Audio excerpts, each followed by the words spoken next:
Talk Sports. We are sports. We are Ohio. When the Indians and Astros get together, it usually boils down to pitching. In the last two nights, the Tribe has gotten stellar efforts from Corey Kluber and Trevor Bauer. Tonight, Houston will get its first look at rookie Cody Anderson, who has only given up 2 runs in his first 3 major league starts. The Indians have won 7 out of their last 10 games. Tonight, they'll try to get the handle on a series win over the Astros. Next on Sports Time, Ohio.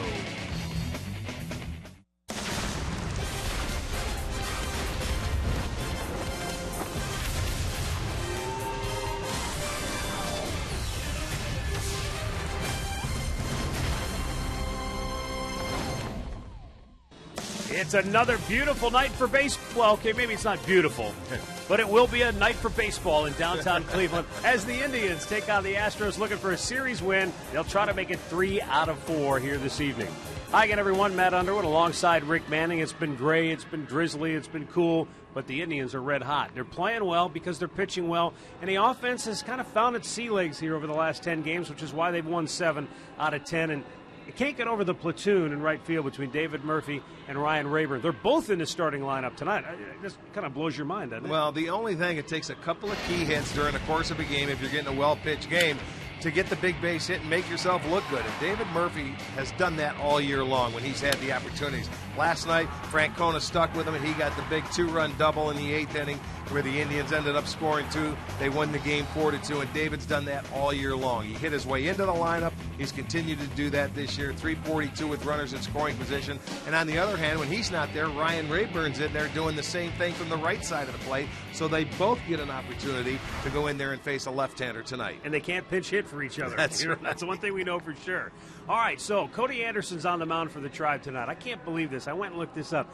He has faced 84 batters this year. Only 4 times in those 84 instances has the count gone to 3-1. That's how effective he has been at pounding the strike zone. You know, when you get called up, you want to make a good impression.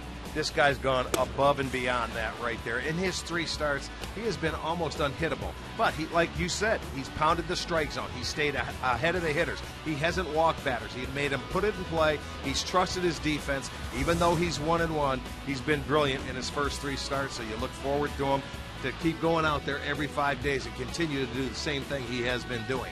Cody Anderson baby-faced in that picture, but we've seen him. He's got the beard. He's a burly guy. Looks a little bit like Evan Gattis. Mountain when we man. come back, Andre Knott's going to join us to talk about one of the most unusual home runs we've seen all season long. Cleveland Indians baseball is brought to you by W.B. Mason, the official office supplier of the Cleveland Indians. By McDonald's, I'm loving it. By your local Toyota dealers. Visit buyatoyota.com. Toyota, let's go places. And by the injury lawyers at Elk & Elk, proud sponsors of the Cleveland Indians. Call 1-800-ELK, Ohio.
Lindor with a one-out double. David Murphy drives in a pair, and the Indians lead it 4-2. And we welcome you into Progressive Field. Indians winners in 7 of their last 10 games, 40-44 on the year. Try to take 3 out of 4 from the Astros. To do that, they'll have to try to stay away from Evan Gattis because he can hit home runs no matter where you throw him. Let's go down to Andre Knott. That one last night, neck high, was something you don't see very often. You don't see it very often. And I tell you what, Trevor Bauer has had a ton of success in the first half of the season, throwing the high fastball. He was blown away that Evan Gattis was able to get on top of it. Now, Rick, I know you love when I get the tape measure out. Usually I do it on low pitches. So today I figured I'd do it on the high pitch. That's above your head. It was a little bit of, hey, stop it. You be careful there. This pitch last night was 4 feet 5 inches off of the plate. That is the 5th highest home run hit since 2008 in Major League Baseball. Just to give you guys some reference, other guys that have done it, Hunter Pence, who swings at everything in San Francisco. Right. Jason Kubel, Corey Patterson, and Adrian Beltre, and Matt Wieters. All guys that have hit home runs with a ball hit that high or that low. It tells you when you're dealing with Evan Gattis, you have to pitch and throw it exactly where you want it, or he'll knock it out of the park. But you know what? Trevor Bauer said, you know what? He went back into the dugout. He looked at the pitch. He goes, hey, I didn't do anything wrong. Let's get this game over with. I think if you're Cody Anderson, you got to have the same thought process when you're going against the White Bear. Well, you're right. It was weird. When you see somebody hit a ball like that and hit it out, it is very impressive because it's a rarity to see. And that's great. I mean, what Bauer did, he said, hey, let's go, move on. He pitched great last night. But, boy, you don't see pitches like that leave the ballpark.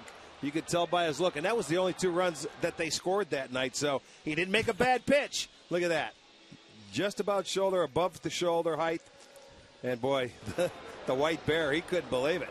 Took a bite out of Trevor Bauer right there. But I'll tell you what, he battled. He hung in there, pitched a whale of a game to get the win. Well, Andre asked him during his interview on Indians Live what he thought when Gattis hit it, and Trevor said, I thought, wow. Yeah, right. A little Dennis Eckersley moment there, like, wow. Well, yeah, you don't expect that pitch to be hit out because he didn't know what to throw him that next pitch. It was interesting.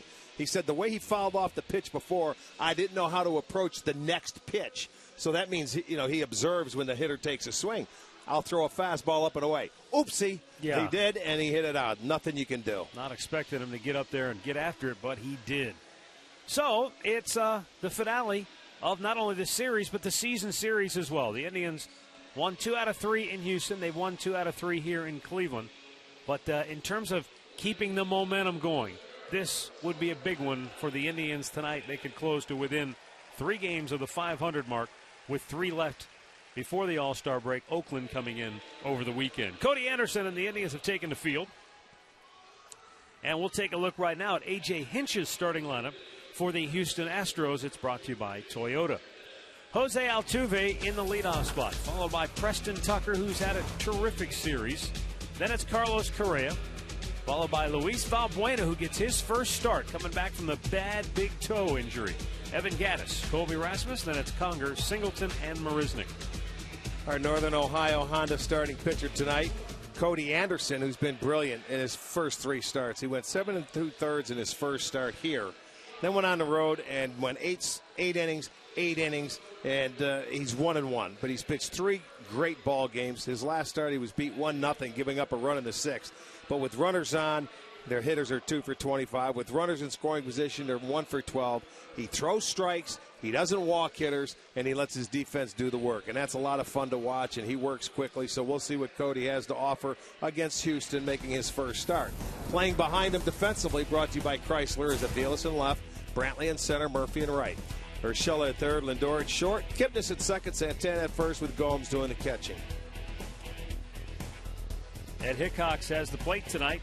Mike Estabrook, Dana DeMuth, Paul Nard on the bases. Dana DeMuth, the crew chief, is at second. Our window systems game time temperature tonight, cool once again, 68 degrees. No real breeze to speak of. If anything, a very light breeze will blow in from left field, but I don't think it's going to be anything that will affect the game at all tonight. No. But once again, no sight of the sun. Well, it was just miserable all day long, and at least it rained early. Yeah. By the time they were here, no hitting on the field. They took it in the cages, took the tarp off, cleaned the field, and let's play ball. So that's a good thing. And for Houston, because it's getaway day. They're on game number 4 in this series. Yeah, long road trip, 10-game road trip for the Astros. Has not been kind to them to this point. Jose Altuve swings at the first pitch and a fly ball to center field. One away. That scouting report holds true. Yes, it does. Keys to the game brought to you by Wayside Furniture. Pound the strike zone if you're Cody Anderson. That's what we've seen him do thus far. So if it ain't broke, don't fix it. Just stay with what has worked and score 4 or more. This is an Indians ball club. When they score 4 or more, 32-11 on the year.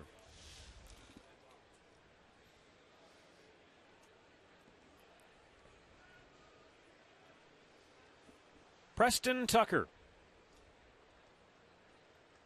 What a series. 8 for 13 with a home run.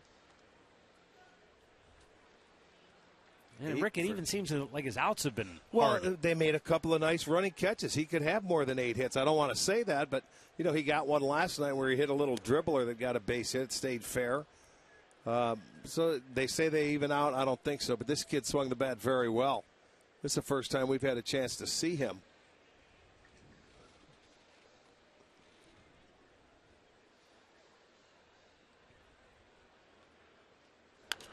Out of play, left side. 2 balls and a strike.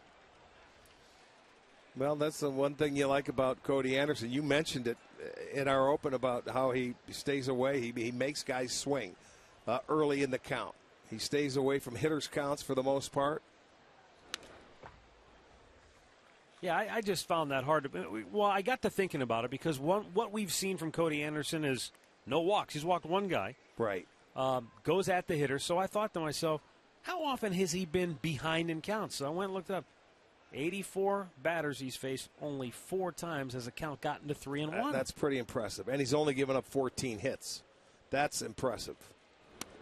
Upstairs, a full count. Now, obviously, if you're going to keep guys in pitchers' counts, if you're going to pitch from in front, you've got a chance, for the most part, you would think, to have success. If you're 3-1, if you're 2-1, 2-0. It's much harder to do. Very tough to make a living. Even though you're pitching ahead in pitchers' counts, you still have to make quality pitches early. Yeah. I mean, they're not throwing them down the middle for him. That's hit hard. Left field, racing back Aviles on the warning track, makes the catch. 2 down. So Tucker gives it a ride, and as I said, not much of a breeze. If anything, though, that ball didn't get any help as he tried to go oppo. Tough to drive it out of here. Opposite field. Carlos Correa, the 20-year-old phenom, off to a brilliant start, but the Indians have really pitched him tough in this series. He's 0 for 12. They just haven't given him any swinging room. You mentioned it last night. They've just pounded him in consistently. And they go inside again with a first pitch tonight. And there's nothing wrong, man. Make him use his hands. And, when you start getting him to look in there, that opens up the outside part of the play where you'll get some weak swings. He'll be on his heels and not taking healthy cuts like Pulls that. It to third. Urshela, low throw, dug out by Santana. The Astros go 1-2-3. It only took them 9 pitches to cruise through the first. The Indians are coming to bat.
All right, here's the Indians starting lineup for Terry Francona, brought to you by Progressive Insurance. Jason Kipnis at the top of the lineup. Francisco Lindor bats second, Michael Brantley third.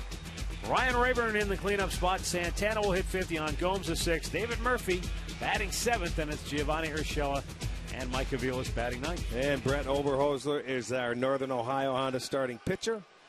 He is making his 8th start this year, 2-1. He started the year on the disabled list. Had some index finger blister and some issues there, and he missed April and most of May, returning on June 1st, really being healthy. Just making his start back up from the minor leagues, and I'll get to that in a little bit. First pitch to Jason Kipnis, in for a strike. 26-year-old left-hander making his 5th appearance, 4th start against the Indians. Kip fouls it off to the left, and it's quickly 0-2. In his last start against the Yankees, he was ejected after throwing a pitch inside to Alex Rodriguez after giving up 6 runs early, and it really wasn't that bad when we looked at it again tonight. No. You know, it was a pitch inside, no big deal, around the hip, but he was ejected by the home plate umpire. He left the game. They ended up apologizing and sent him out after that. Well, the 1-2 pitch. Oh, he didn't mean to, and he rolls it right back to Oberholzer, who will throw him out one away. Let's check that Astros defense. Brought to you by Chrysler. Rasmus again in left field. Marisnik in center. Tucker in right. It's Valbuena gets the start in the series, his first start. Correa at short. Altuve at second. Singleton at first. Conger doing the catching. We looked at it. We saw the pitch that he threw to A-Rod. He didn't throw it at his head. He didn't throw it behind him. It was a hip. It got away. But it was how it happened and when it happened that caught everybody's attention. He'd given up, 5 runs. He had gotten his lunch handed to him. And it looked like a frustrated pitcher who was trying to maybe take out some frustration. Speaking of which, Lindor trying to go the other way, but it's foul deep in the corner. Here's the thing, though. He was ejected from the game, and afterwards, after the game was over, his own manager, A.J. Hinch, said, quote, "I'd like to go on the record and say that's not the way we operate around here. We're disappointed. We're proud of the way that we battled back," because they did. They came back from the big hole, tied it, ended up losing the game. But he said, we won't operate that way. We don't. It's not a reflection of anybody around here, including Oberholzer. Okay. But they sent him out after the game, and A.J. Hinch said, it can be viewed as sending a message, but they also had to burn up their bullpen because he got knocked out so early in that game. Here's the thing, though. First-year manager makes a strong statement, tells his ball club, we won't do it that way around here. How did they respond? Well, they won the next 5 in a row. Wow. So that's responding in a big way. Yeah, it is. In beating the 5 in a row, took the series finale against the Yankees to earn the split. Took Kansas City, swept the Royals. Wow. Went to Boston, won the first game of that series. And lost the last 2. And then lost the last 2 before they came here to Cleveland. But, I mean, that gives you an idea. Sometimes manager's got to make a statement, has to do something that might impressive. not be comfortable. I think the guy that's starting tonight learned the lesson. Mm-hmm. Lesson learned, I'm sure, because he's right back up. He's getting a start. And originally he wasn't supposed to start this game.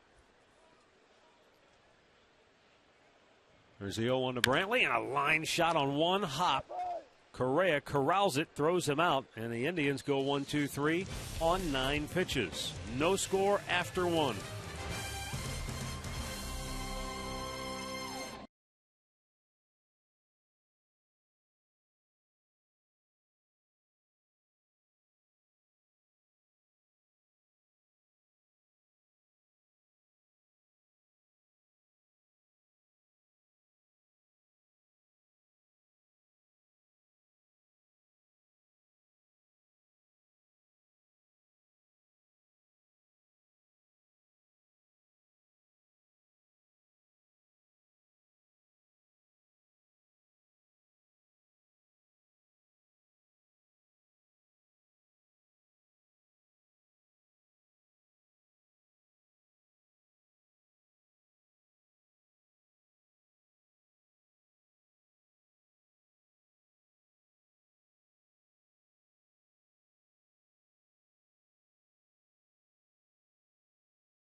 Back here at Progressive Field, we go to the second inning, and we have no score.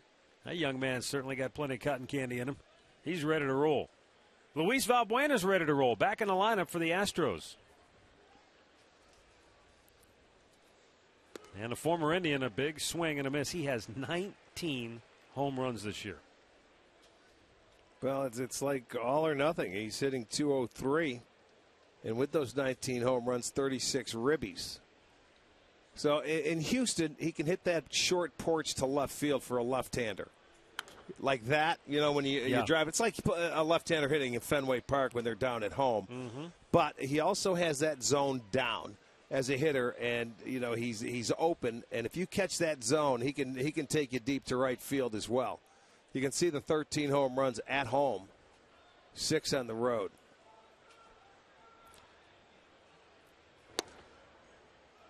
1 ball, 2 strikes. But I remember the opening series when we were there, they pounded him inside, threw breaking balls down and in, and he couldn't find anything there. That was the first series of the year.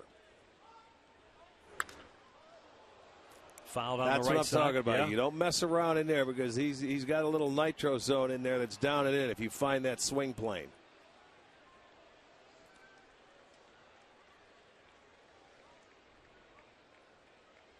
Well, he had it when he was here. We just didn't see it that often.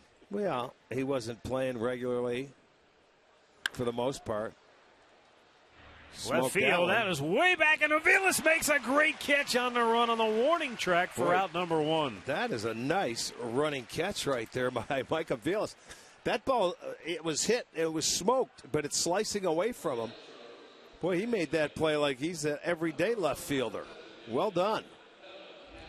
Not an easy play because, look, he turned. He knows he's got to go back. He reaches out. And, boy, used every inch of that glove. Nice running catch.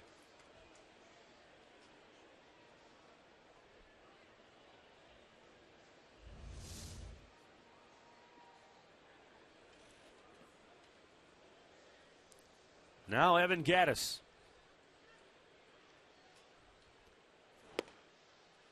I'm telling you, look at these two guys. It's like they're looking in a mirror at each other. It's a couple of guys with the big beards, big dudes, yeah. too. You got to love to play defense behind Cody Anderson because he grabs it and you're ready on every pitch. Swing and a miss. He sunk one down and in on him. Started the slider, went 2-seamer down and in.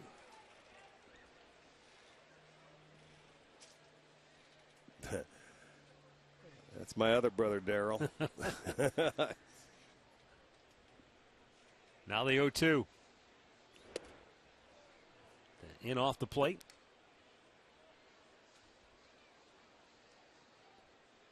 "14 times he has struck out, but one mammoth home run last night.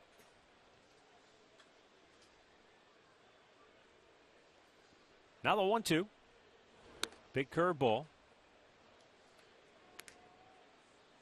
That's the one you want to bounce. That's where Bauer had success after that high fastball that he hit out. He came back and got him on breaking balls out around the dish the next 2 times.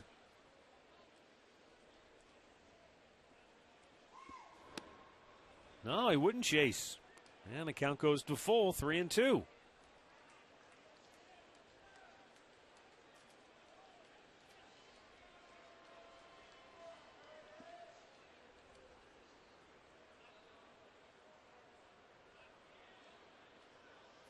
That fastball is fouled on the right side.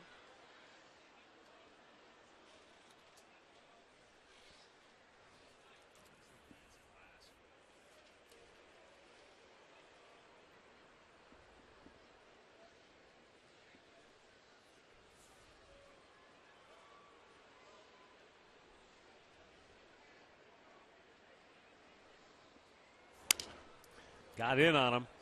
Might have broken his bat. Kipnis cruises out, makes the catch, 2 down.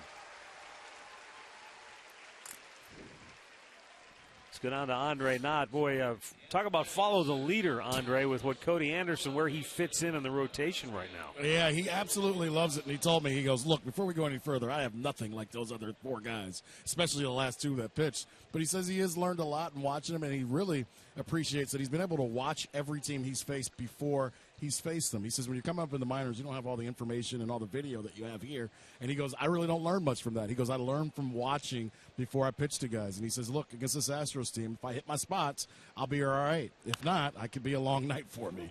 He understands his situation. Yeah, he races over to cover the bag here, and it's a 1-2-3 inning. 6 up, 6 down for Cody Anderson. Middle of the second, no score.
Out of the game tonight is brought to you by Buick. Mentioned before, when the Indians score 4 or more, they're 32-11.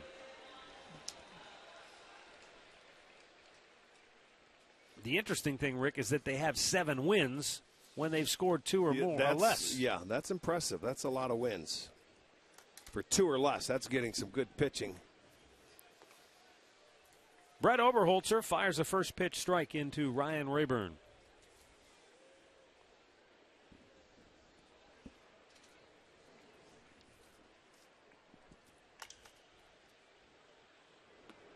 Down low.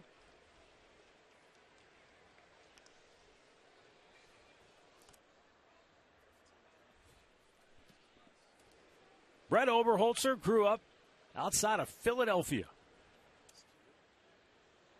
And growing up a Phillies fan, he was a huge fan also, in particular, of Michael Bourne, who was a center fielder on the Phillies clubs. And when he was a kid growing up, cheering on his hometown team. Ironically, years later, Oberholzer would be traded for his favorite player when Michael Bourne went to the Braves and Oberholzer went to the Astros. They crossed paths. But he won't get to face his hero growing up because Bourne not in the lineup against the left-hander. Now the 2-2. Checked his swing. Did not go, full count. Rayburn was 0 for 3 in the series opener, punched out all 3 times.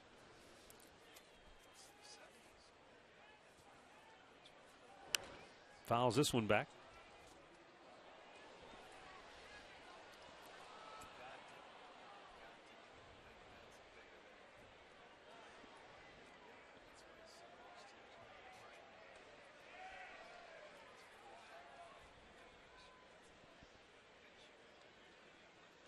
Oberholzer taking his time. Rayburn backs away.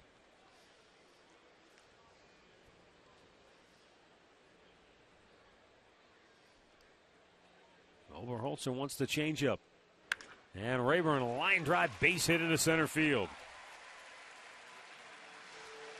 So the Indians get their leadoff man aboard here in inning number 2. Well, he got the changeup. Let's see where the location is. It stayed up enough. It wasn't down. Rayburn hit a line drive, but I'll tell you, the center fielder was right on line with it. But it was a line drive base hit. So the first hit of the ball game goes to Ryan Rayburn. And up comes Carlos Santana.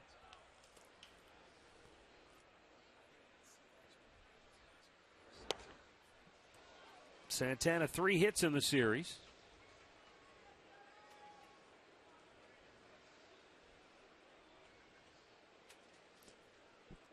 Santana has driven in a run, and he has scored 1 in the first 3 games against Houston.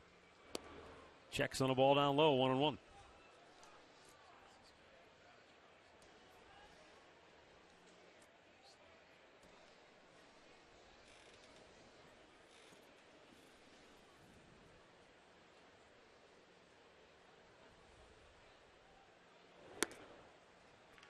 Overholzer misses up high, 2-1.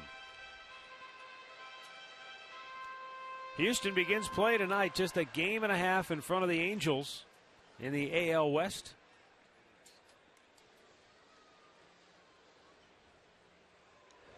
Down in the dirt, Conger with a nice block.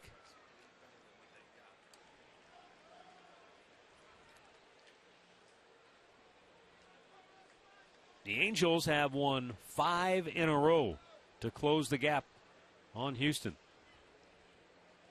And they're in action later tonight out in Seattle.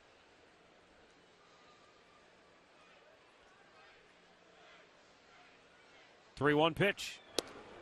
Called a strike, full count.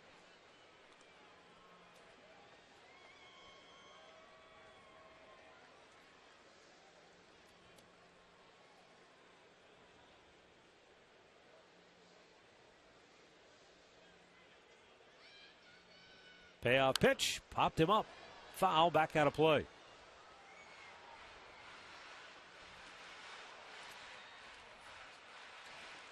Indians begin play tonight 10 games out in the AL Central. Kansas City has now won 5 in a row after they crushed Tampa Bay earlier today. Even though the Royals got bad news, they'll be without Alex Gordon for the next maybe 2 months. Yeah. Left the game last night. Groin strain. Again, the 3-2. It's ball 4. And the first 2 Indians are aboard to start the second.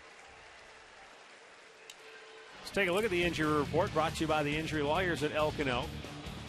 Gordon officially on the DL, and he was going to be an all-star starter, and he did it. Just looked like he was just chasing after a ball. And right in left center field going after a ball. It was a step before he hit the track. Watch the left leg just buckle. Oh, yeah. Yes, and he goes down. That's about the same spot in that ballpark where in batting practice Mariano Rivera went down, if you remember. Yes, he ended up having the ACL surgery, and that, does not look good. He's in a lot of pain. Yeah. Swing and a miss by Gomes. Boy, did Overholzer pull the string on him there.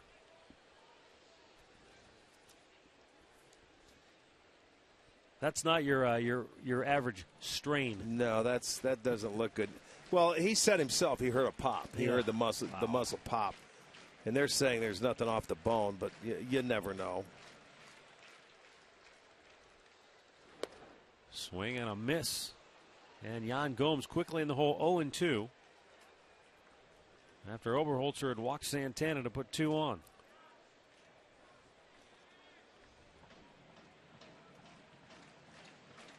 So in that case, for Kansas City's part, Gerard Dyson will probably get the bulk of the playing time. Him and Powell. Orlando, right.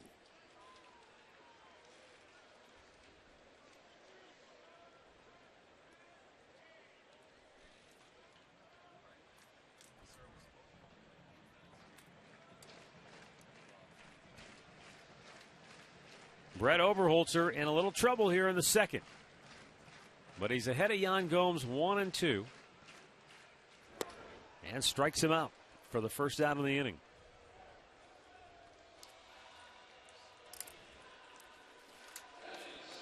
Well, he had him messed up. He started him off with the slow changeup and then got him with 2 fastballs. And that one was a fastball to go by. And it's only 88 miles an hour. But it's enough to keep you honest. You see it elevated, right, upstairs, not down. Well, David Murphy has done some damage in this series. He's 4 for 7. 3 of his 4 hits have been doubles, including a big one last night that gave the Indians the victory. In the dirt, blocked nicely by Hank Conger.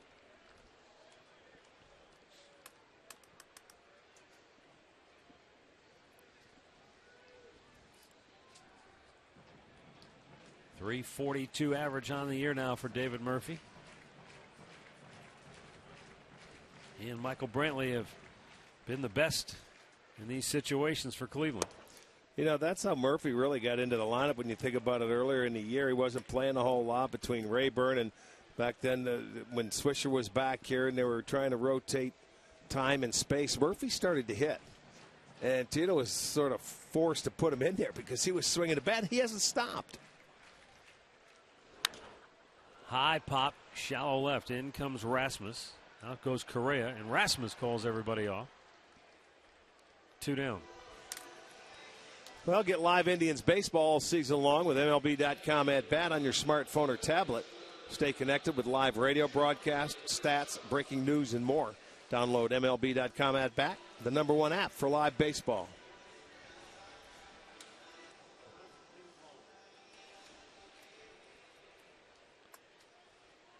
Giovanni Urshela steps in with 2 on and 2 out. Urshela 5 for 16 on the year with runners in scoring position.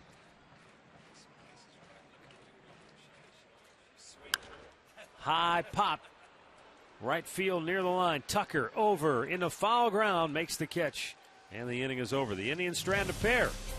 And after 2, no score in Cleveland.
No score. 3rd inning. And for Houston, bottom third of the order due up. Hank Conger, John Singleton, and Jake Marisnick.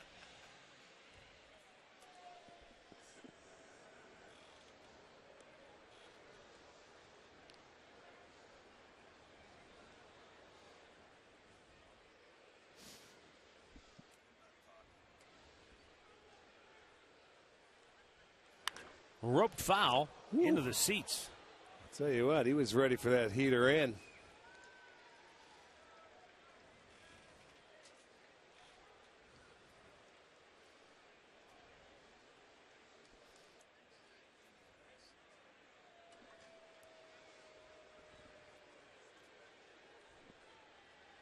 Swung on and missed. Boy, did a nice job to take something off. Right. When you see a guy pull your fastball and you hit it in the first row foul, you know he's geared up. So what do? You pull the string. Throw it softer. You can see he's out in front. He's got such great arm speed on that changeup, too. And he comes back with a fastball, tried to freeze him, but Conger caught a break. It was just inside. I like the pitch, though. Let's check it out on our Nissan pitch tracker. Just in off the dish with a good fastball, just to tease him. You want to hit it, hit that one. Change up away. That one's smacked, though. Yeah, deep right center, and it's not coming back. That was a changeup he left up over the plate. He didn't get it down and away. So and he didn't. Conger, with his 5th home run of the year, puts the Astros on top 1-0. Yeah, he didn't follow that fastball in with a pitch down and away. It stayed middle, and Conger took advantage of it. 2nd home run allowed by Anderson this year. It's all right. It's a pitch right there. He left middle. You can understand that. You hit him out. It's a solo shot. Come back, get after it, and get back to work. 122nd home run hit by Houston. John Singleton takes a fastball for strike 1.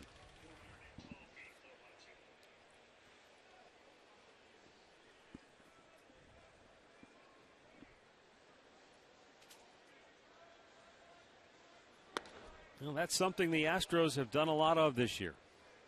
They have lived by the home run ball. Yeah, and it's treated them well.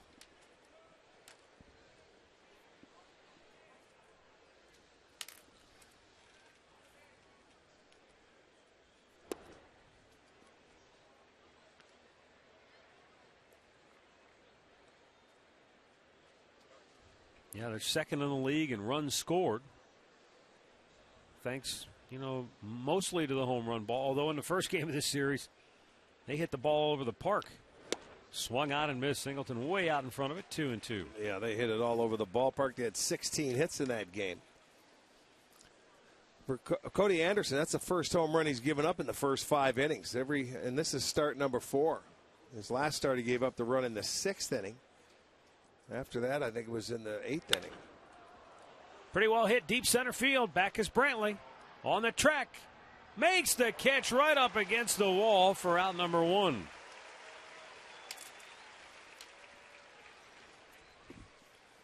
So John Singleton trying to dial long distance. Well, I'll tell you what, there wasn't much more room left here. Brantley on the track, at the wall, reaching up, makes the catch. He's feeling for the wall. He knows he has room, so he doesn't have to really jump for it.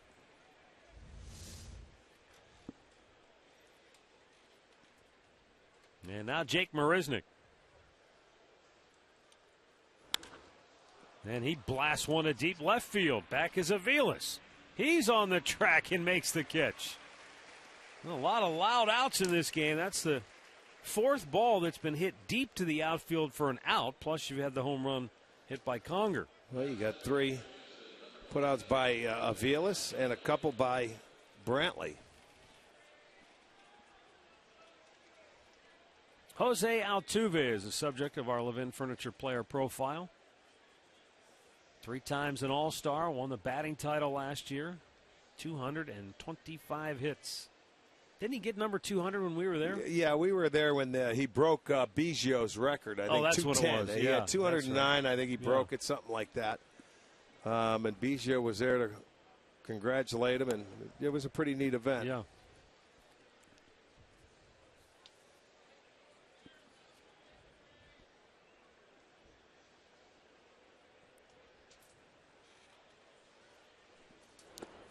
Chased one that time. It's 1-1.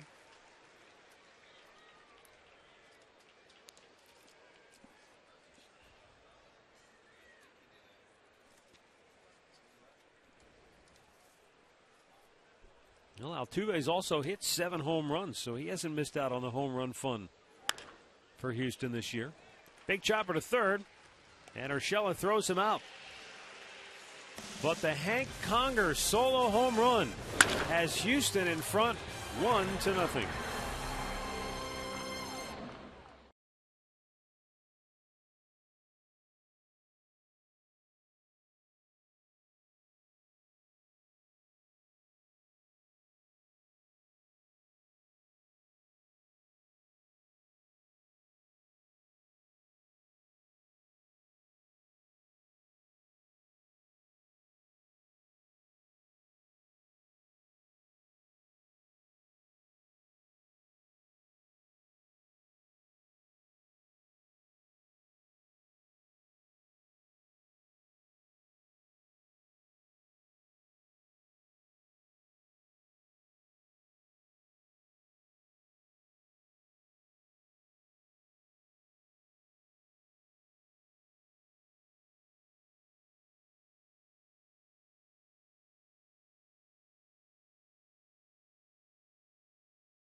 Just a reminder, as you enjoy a cold one, to stay tuned later in the game for Miller Time, brought to you by Miller Lite.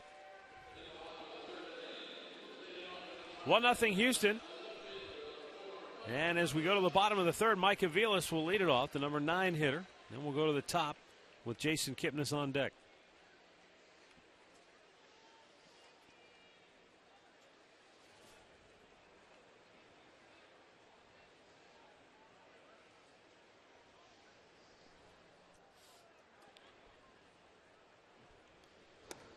Pitch down low.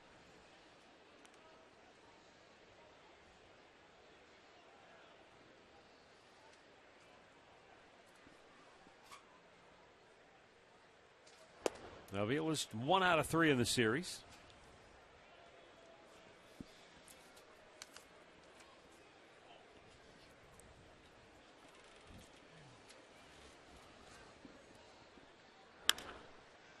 Center field. Late break by Marisnik, but he recovers to make the catch. Looked like his footing was a little suspect as he started after that ball. Time for a Mazda game break. Here's Al Pawlowski. Hey, Matt, Rick, earlier today, the Kansas City Royals taking on the Rays, and guess what? Even without Alex Gordon, they won again. Salvador Perez, his 14th home run of the season. 8-3 the final score. KC a winner over the Rays. Matt, Rick. Thanks, Al.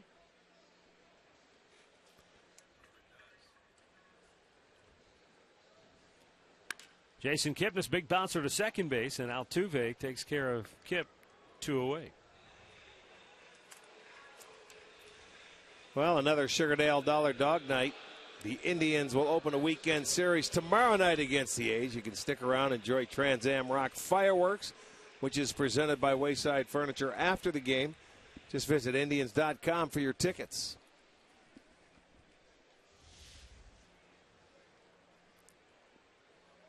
First time we'll be facing Oakland all year long.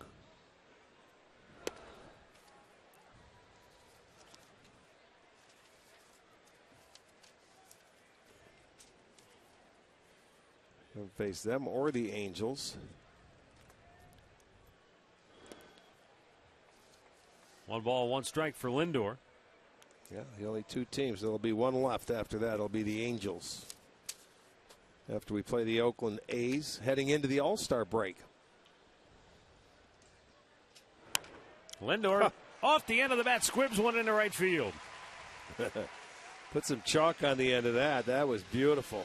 Willie Mosconi, huh? Yes, indeed. And it was just slow motion. Singleton wanted to jump up and try and catch it. It was just out of his reach. Watch this. Right off the end of the bat. I mean, a cute shot. He was smiling coming out of the box. Yeah, because you can see it. It was going to fall. Please don't reach it. Yeah, you got to smile when you get hits like that. Second hit for the Tribe. 2-out single. The other one was a leadoff single by Ryan Rayburn. Well, here's Michael Brantley, who grounded out his first time up.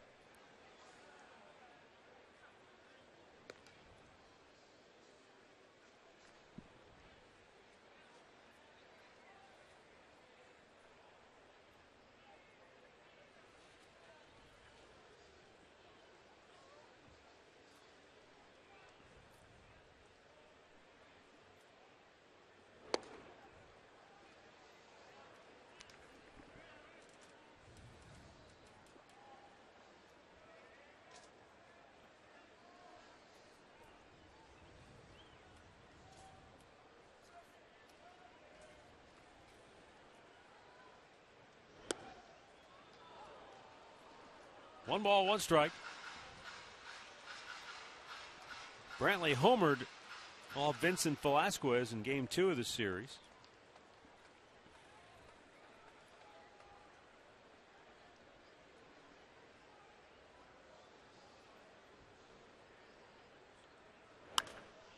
Popped him up here. Maybe playable. Valbuena, no, can't get to it. And a tumble in the aisle. Yeah, the aisle and a couple of rows back.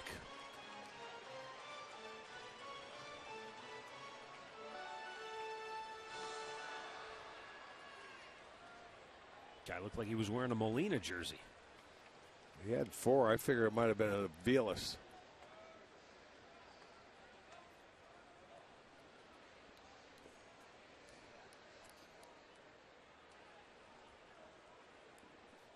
See if they start him here just to.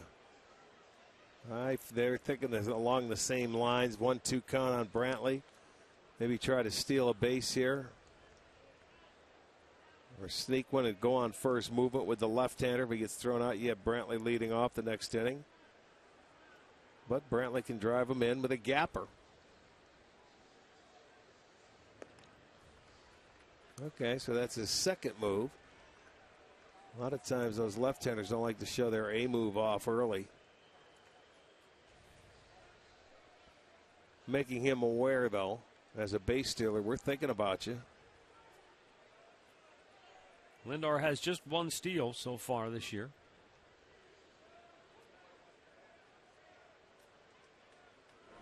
In off the plate, it's 2-2.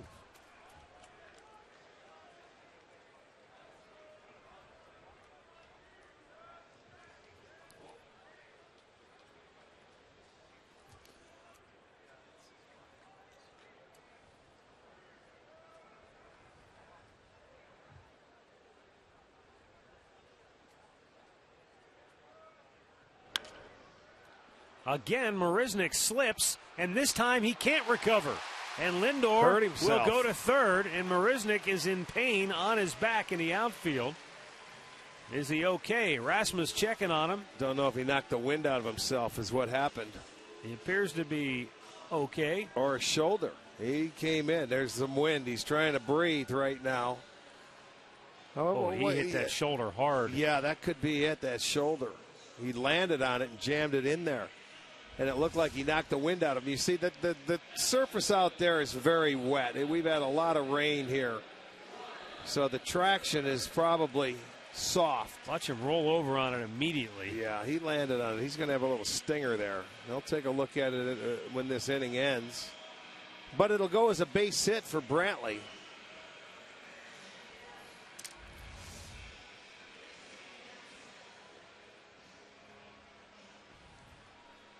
So first and third with 2 down, and Ryan Rayburn coming to the plate. If this was football, Marisnick would be changing to the longer cleats in between innings. Yeah, no kidding.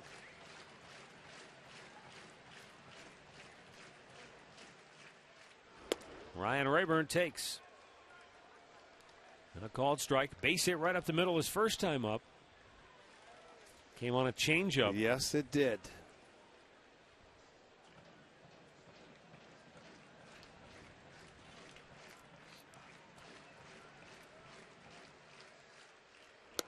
And he takes that pitch for ball 1 to even the count.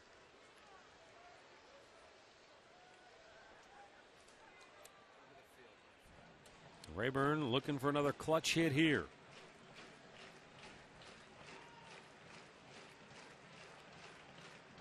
Three on the left side of the infield, but the outfield shades him the other way.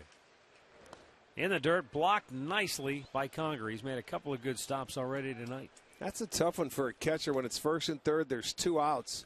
It's a back foot slider coming into the right-hander. Now he's got to stop that ball and then got to peek. First, you see, he's looking at first to see if Brantley's taking off. He wasn't. Look the guy back at third. That's a pitch where, you know, if it gets any further away, you can take off from first. Rayburn to left field. Rasmus makes the catch. Indians threaten for the second inning in a row, but they cannot drive one home, and they trail it by a run after 3.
for Cancer Research is coming up July 17th through the 19th. 6 different routes. They all start and finish downtown Cleveland.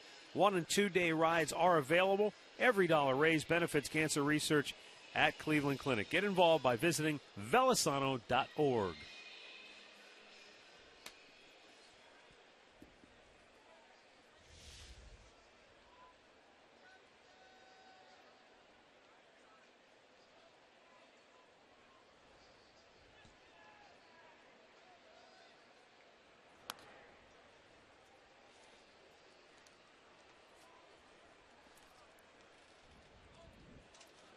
Got to see Tucker talking to Conger in that dugout after Conger homered.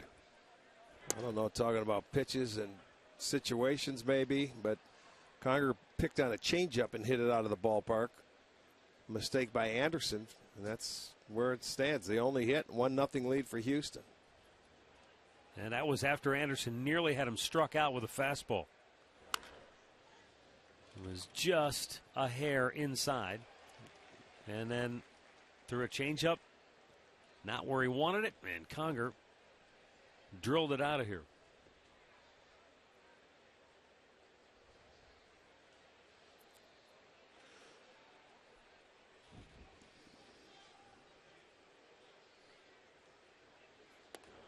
In off the plate. 3 balls and a strike.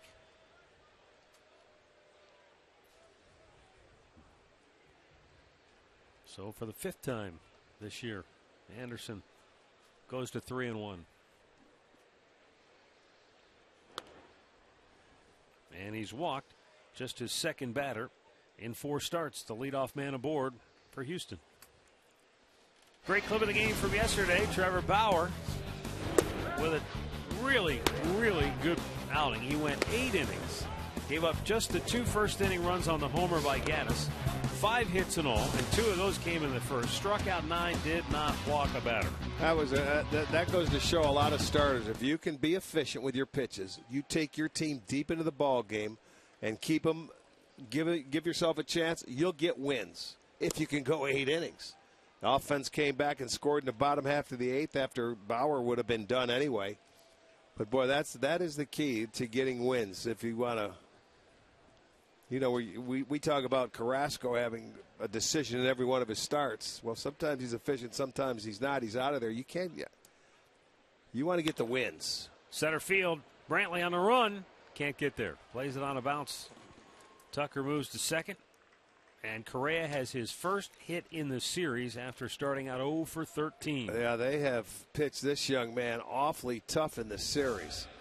And this one falls in front of the outfield. That was something down and in. He didn't really get a whole lot on. But he gets it in front of Brantley. So now Houston coming back 1st and 2nd. Nobody out here in the 4th. Well, you were talking about Bauer last night and the efficiency with which he pitched. 17 out of the last 19 were retired. And 14 outs last night on 3 pitches or less. That's getting it done. And that's where Cody Anderson wants to get back to after the first 2 reach here in the 4th. He's in a little jam as Luis Valbuena takes a strike. He flied to deep left his first time up.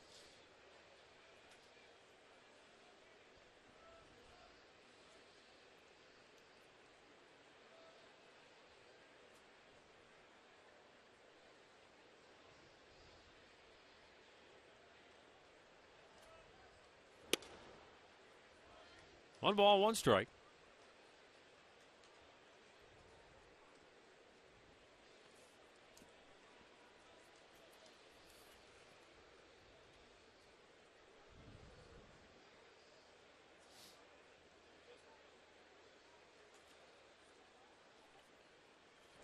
Swung on and missed. Good breaking ball down and in. Well located. That's where that hole is for Valbuena. Those sliders, back foot sliders, or cutters going in off the plate. He has a tendency to try and get him started earlier, and he can't hold up, and he swings and misses.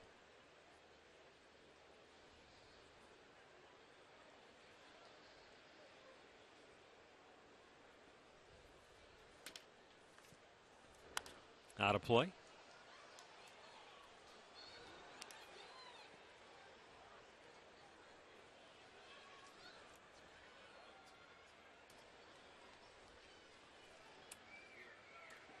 A.J. Hinch talking with Trey Hillman, former Kansas City skipper at one time.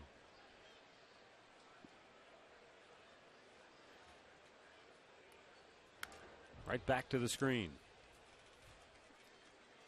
It was interesting. You and I were looking before the series began. How many of these staff members of the Astros have spent time with the Indians organization in one fashion or another?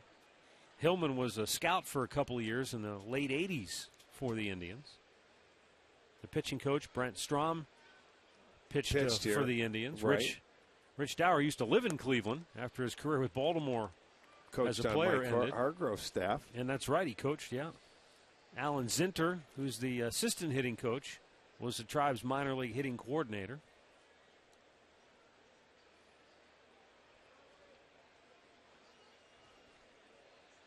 And the hitting coach, too. And Dave Hudgens Yeah.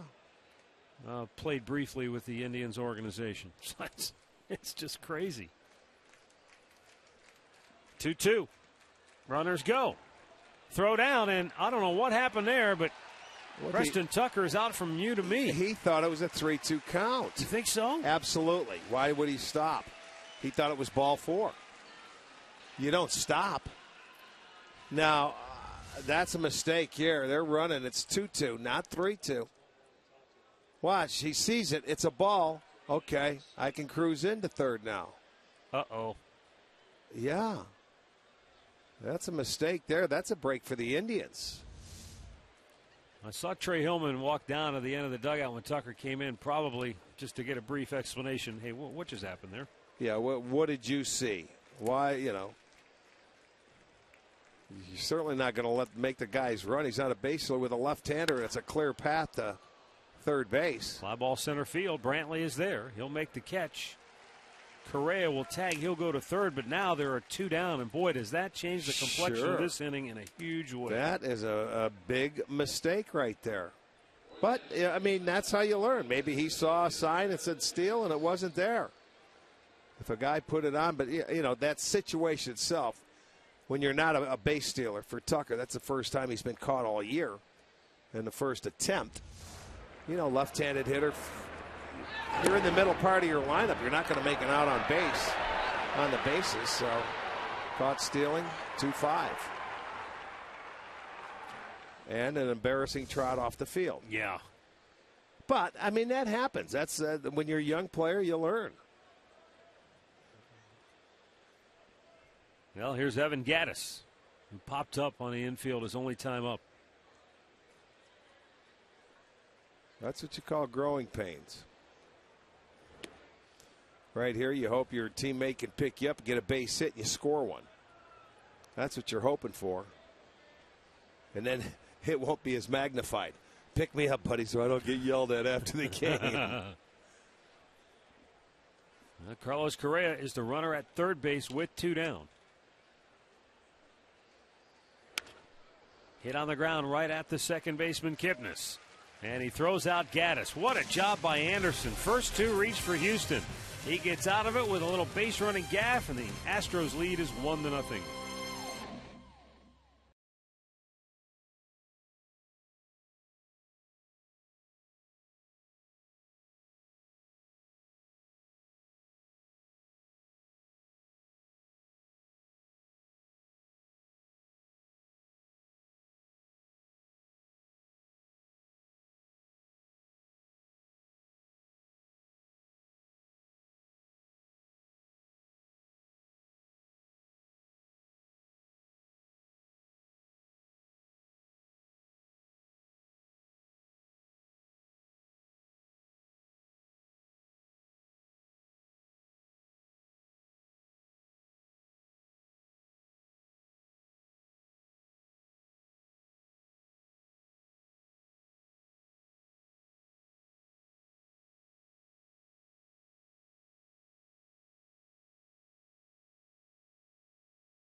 Tweet your strongest fan photo. Use the hashtag STODataStrongFan, and you just might see yourself in an upcoming broadcast.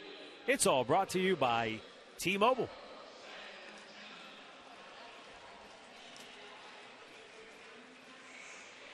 Bottom of the fourth inning here at Progressive Field. The Indians have had 2 men on in each of the last 2 innings, but have been unable to get one home. First 2 aboard in the second. And with 2 outs, they had back-to-back hits in the third.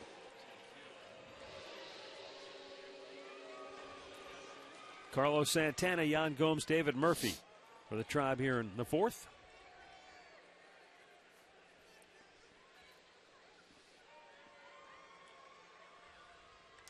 And a foul back out of play.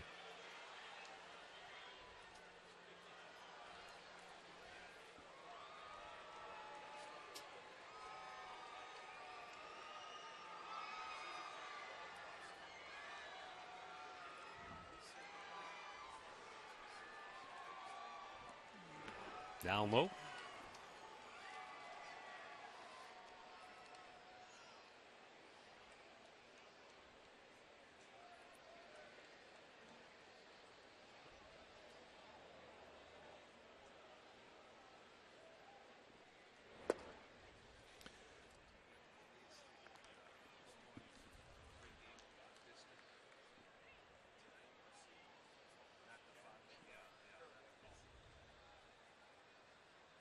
Two-one pitch.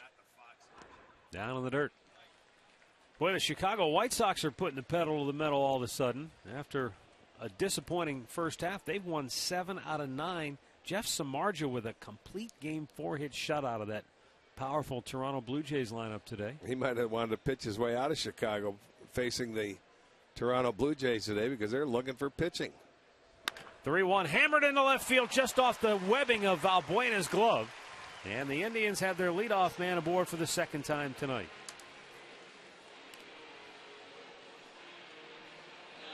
Valbuena did get some leather on it. That ball was smoked, scorched. He left the pitch up in the zone, and I mean, it was a bullet. And look at Valbuena get over it. Just couldn't react. That was the quickest you could do. That's what they say about third base. You can't take a step. Sometimes it's just a reactionary position, and that's all he could do is put his glove up. Goes off the end, and Santana gets a base knock. So he's been on twice tonight.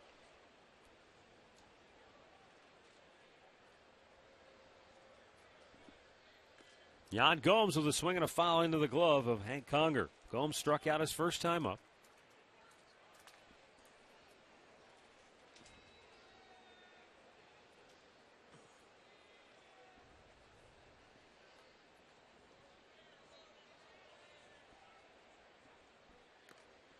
He throws it by him again, 0-2.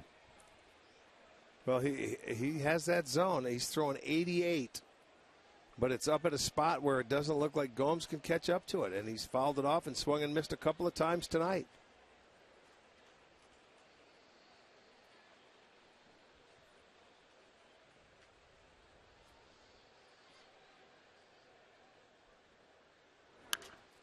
Popped out of play. Rick, you talked about Samardzija maybe trying to pitch his way out of Chicago with the trade deadline looming. Brad Ausmus in Detroit was recently asked by a reporter if he would be surprised if the Tigers became sellers at the trading deadline, and he said, I would probably be surprised. And when he was asked why he would be surprised, he said, because I had to answer the question. It's the only reason. I wouldn't have said it if he hadn't asked. Yeah. Gomes goes down on strikes. Second strikeout for Oberholzer. Both have come at the expense of the Indians catcher. One away.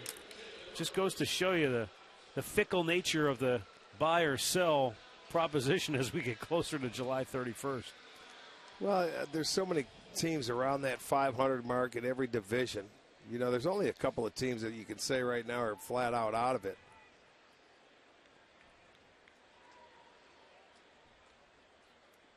I think it will be an interesting deadline, though, this year. I think there'll be a lot of movement before it's all said and done. Well, right now, you look at the wild card situation, just for example. The 2 wild card spots would have 46 wins in the American League, so that pretty much keeps everybody. The Indians would be 6 back of that type of scenario. I mean, Seattle and Oakland would be 7 back, and they're Chicago 8 back. But I don't see the Indians as buyers. I don't think they're going to add anything. If they do anything, I think they would get rid of somebody or trade.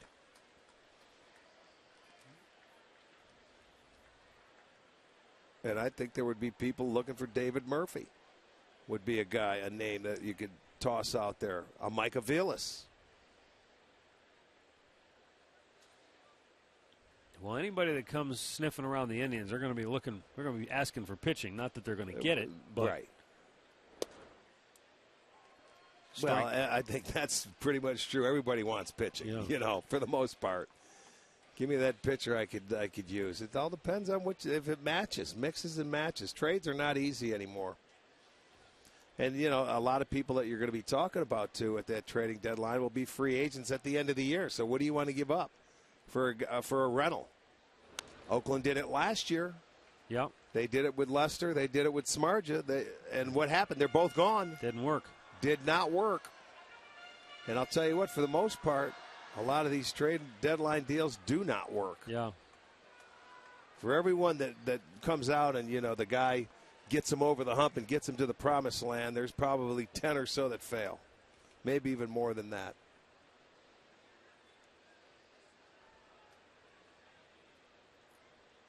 Runner at first with 1 out. 2-2 pitch to Murphy. Slow breaking ball hammered but fouled on the right side. He had a pitch to hit and he hit it just a little bit too far out in front. That looked too good to be true. I mean, he hung it middle in about belt high. Oh, look at Murph. Please let me have that one back. He knew. He knew as he was watching it. That ball was thirsty. Deep into the night. It was bellying up to the bar. Oh, was it? Oh, well, he's waiting for tomorrow night to get the $2 beers. The 2-2. Right at Altuve. Double play ball. Ends the inning. 4 complete. It's the Astros 1 and the Indians nothing.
Northern Ohio Honda dealers. By the Cleveland Clinic. Call for an appointment today.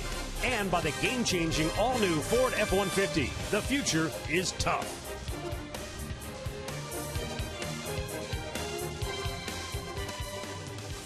1-0 Houston. As we go to the 5th. Colby Rasmus, Hank Conger, and John Singleton due for the Astros.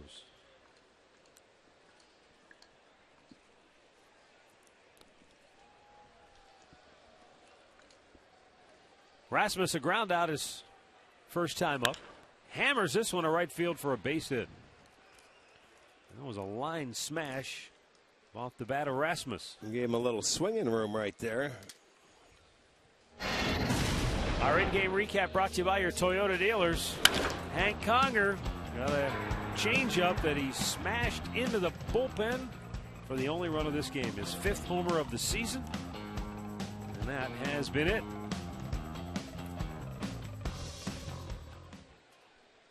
Conger up again.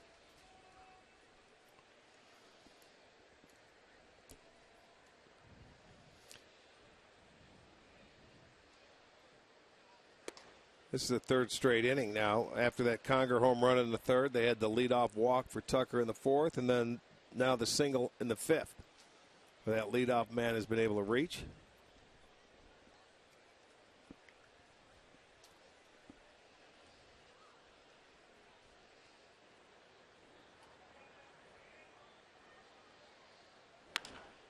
Down the left side, but out of play. And it's 0-2.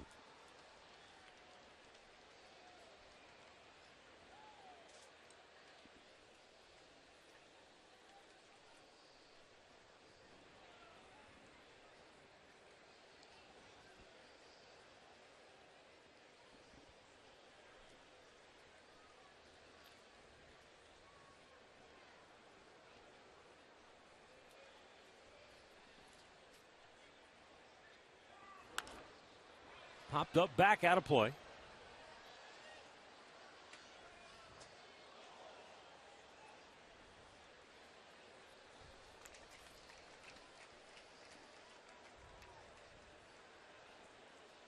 The Indians have won 7 out of 10 to close within 4 games of the 500 mark. The Astros have lost 4 out of their last 5. And their lead in the AL West is down to a game and a half. Yeah, we were talking a couple of days ago. They were looking to become the first American League team to 50. But guess what? Kansas City beat them there with their win today. Yeah.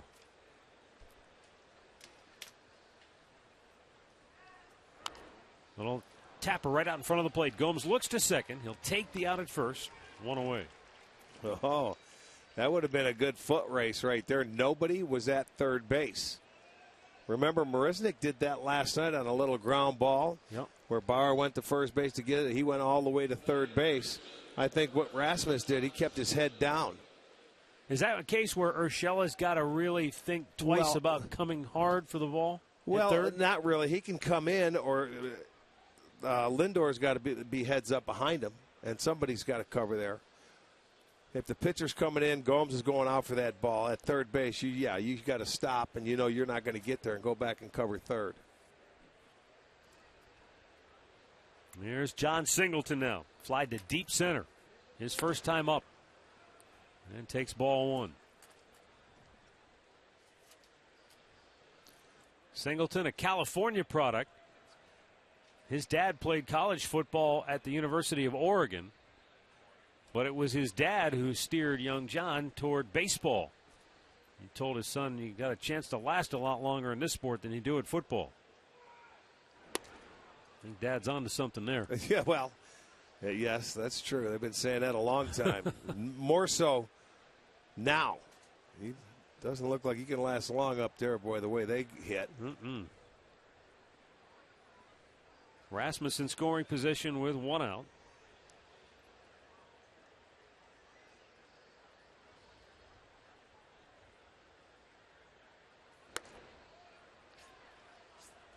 Three balls, no strikes.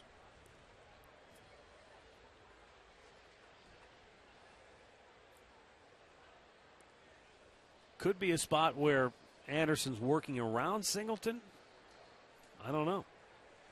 I mean, you wouldn't think so with his Singleton's batting average, but he's got tremendous power if you find his nitro zone. Well, it's only the second at bat that he has faced him, so I don't know. It may be trying to make the perfect pitch. He made a good one right there on 3-0 count. Yeah, back in that 3rd inning, he put Michael Brantley up against the wall in straightaway center field. 3-1. And it's ball 4. Second walk issued by Anderson, and there are 2 on with 1 out. And Jake Marisnick will be coming up. Well, pregame in the right field district tomorrow when the Indians take on the Oakland A's. Fan can get 12-ounce Budweiser and Bud Light cans for $2 from 5 to 7. So get your tickets at Indians.com. They're going quickly. Nice to see Mike Roche of Fox Sports Ohio stopping by the booth. We mentioned his name the other day, didn't we? He just stopped by because he wanted to tell us that Preston Tucker was not taught that base running move at Florida. Okay. That was not part of the That's curriculum. Not part down of the there. Gator. No, that was not. The Gator way. He wanted to make that perfectly clear. Okay. I had a feeling he had ears out the other night. Marisnick flied to deep left his first time up. There have been some loud outs in the game, but it still remains a 1-0 Houston lead at this point. Well, you're 1 out, 1 pitch away from getting out of the inning if you can get a ground ball here at one of your infielders. Marisnick flinched, took a strike. A fairly traditional setup on the infield for Marisnick.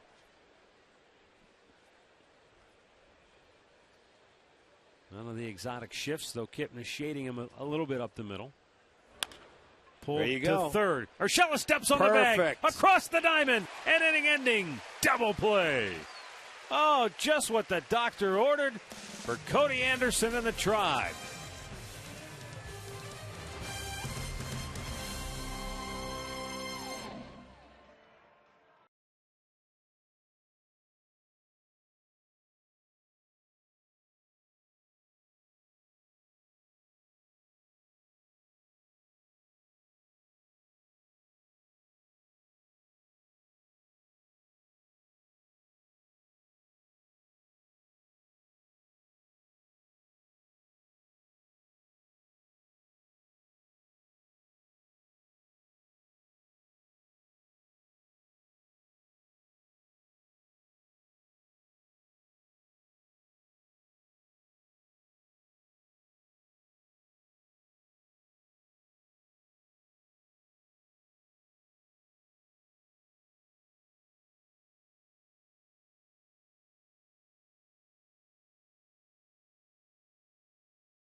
Rewind. Key spot in the game. 2 on. Nobody out. And on a 3-1 pitch, Preston Tucker took off for third. He was thrown out. Then you get the fly ball out. And the ground out ends the inning. And Cody gets out of trouble. And then he gets the double play ball to end the 5th. You know, that's what he did in Pittsburgh for 2 innings. They had first and third, less than 2 outs. He was able to get out of that ball game. Struck out McCutchen one time, and then it was a ground ball to Urshela. He was able to get the guy in the rundown at home plate and pitch out of it. So that's a good deal. You get base runners, you find ways to get out of it. Urshela fouled out his last time up, ending that threat in which the Indians had their first 2 on, with nobody out in the second.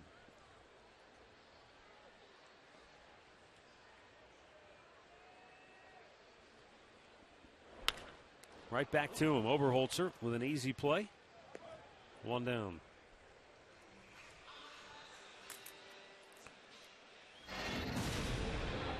All right, Danny Salazar will be starting tomorrow. Working on, I don't know, is that dance moves? What would you call it? Now he's got the batting. He's doing Trevor Bauer on us. No, he can't do that. Yeah, look at, he's going to get sawed off. He's going left-handed, Avila, so. Telling Valbuena to get out of the dugout. Yeah, you can relax and have fun. His day will be tomorrow. That's the great thing about being a starting pitcher. Get into your routine.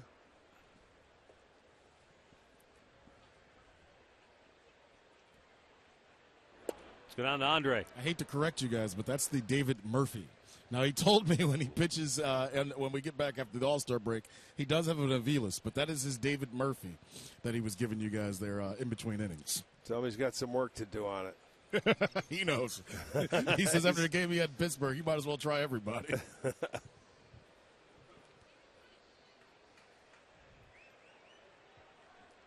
Mike Aviles, fly to center, his only time up.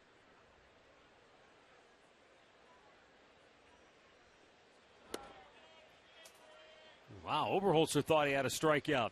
A double look, or a double take, rather, into Ed Hickox. 2-2. As how many times do you hear us say it? That umpire's sitting on the inside part of the plate. He sees that pitch. It's got to be right on it. Or sometimes it doesn't get called. He's right on the edge. This time he calls it, and now Aviles has a beat. See, that's exactly what they're going to say. You called it a ball the first time. The second time you called it a strike. Just be consistent. Yeah, that's where you get people chirping. Mike Aviles saying it's the exact same pitch. Well, I mean, and that's all you can ask for as a pitcher and a hitter. No. If you're going to call it once, be consistent with it. I can live with that. If it's a ball one time on an 0-0 count, don't make it a strike on a 3-2 count. Or when I get 2 strikes on me. That's all you ask for.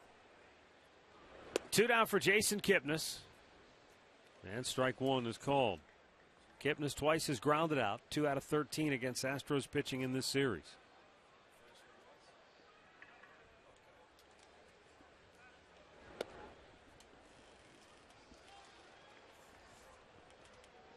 Last night, Kipnis tripled his first time up down the left field line.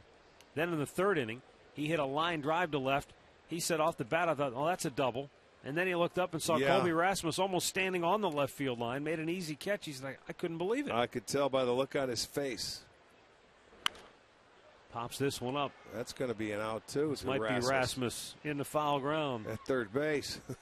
Indians go 1-2-3 for the second time tonight, and it remains 1-0 Houston.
Tonight for the Midsummer Classic with home field advantage for the World Series on the line. Coverage of the 2015 MLB All-Star Game begins at 7 Eastern on Fox and streaming live on Fox Sports Go.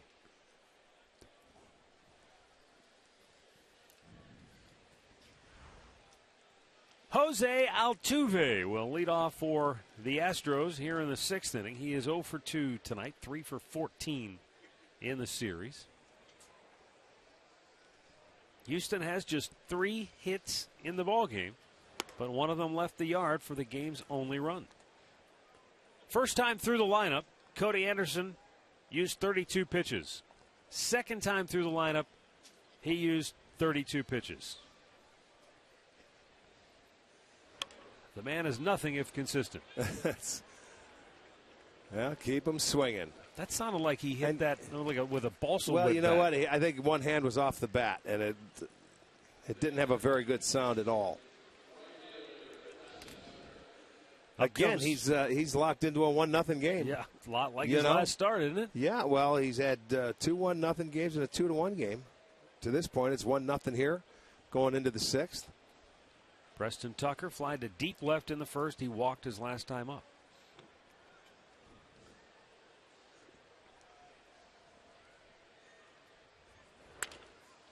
One pitch, a big bouncer to second. Oh, nice. And another quick out. How nice is that? Well, enjoy the new family deck and expanded kids clubhouse at KeyBank Kids Fun Day this Sunday at Progressive Field. Plus, kids can run the bases after the ball game, as always, every Sunday. Visit Indians.com for your complete details. So you're Carlos Correa now. You're walking up here, you're a young player. You know the first two guys have just made outs quickly. The idea here is you want to try to take a pitch, or do you just take it? You got to take. You got to, don't you? You got to take. You're a young kid. You don't know this guy. You don't have a track record with him. Now, Cabrera, I said, would do it. As a young kid, you take a strike here in this situation. You try and make him work a little bit more. There's no hurry. You don't know him. You let Altuve and Tucker. Tucker went after that first pitch. Didn't have a very good swing, so he should take a strike. There you go. Good job. Now he's ready to go. You can't spot him any more than that because he's around the plate.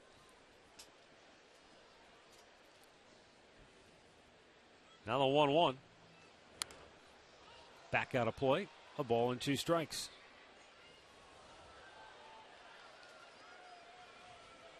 And the pitcher has to know that, too, so it's almost to his advantage. Well, I know I can groove one here early and get ahead of him because he's probably not going to swing. Yeah, but that's not in their mind, in their concept to think groove one. Well, let me throw a strike. True. Quality strike, yeah.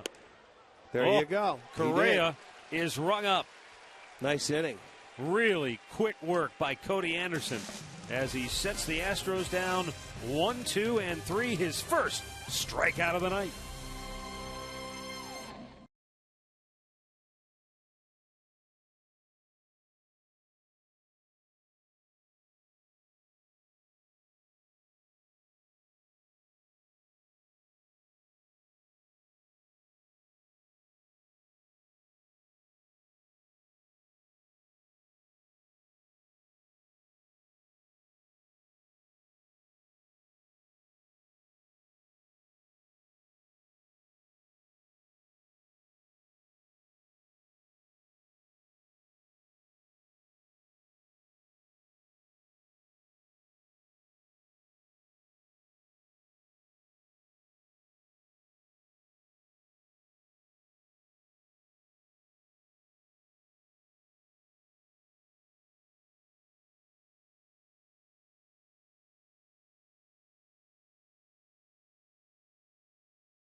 Well, 15,000 fans will receive a Sandy Alomar jersey, courtesy of Medical Mutual, Saturday.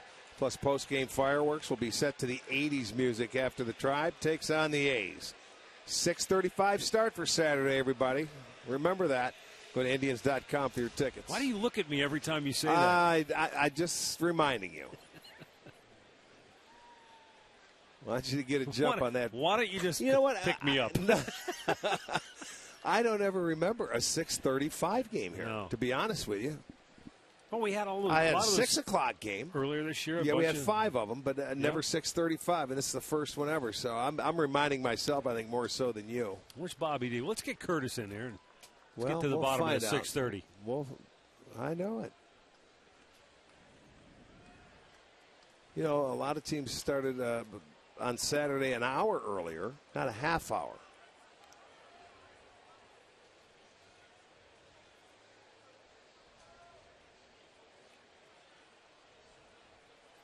Either that or I think Tommy talked him into it. He had a party to go to after the game. So Down in Struthers? yeah, he's got the bus coming to pick him up and take him back to Struthers. The bus company. The 2-1 pitch. It's called Kenny. Tommy Bow Express. Kenny will be picking him up. Well, Francisco Lindor's worked the count here. He's sitting pretty, 3-1. He had a base hit his last time up, but that came with 2 outs.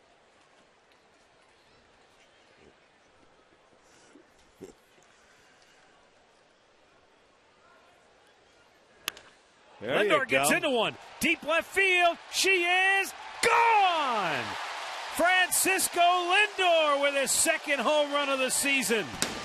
And we are tied at 1. Lindor turned that baby around. The only question, would it climb the wall? And it just did clear the 19-foot wall in left field to tie the game. Yeah, you didn't know if it was going to get out of here, but it gets right over the railings and into the seats. Might have been the first row. Fastball up and in. Short, quick swing. He's looking at it, and there it goes. Tie ball game. The 4th home run given up by Oberholzer. There you go. 1 swing, we tie it up. Now Michael Brantley, who singled his last time up.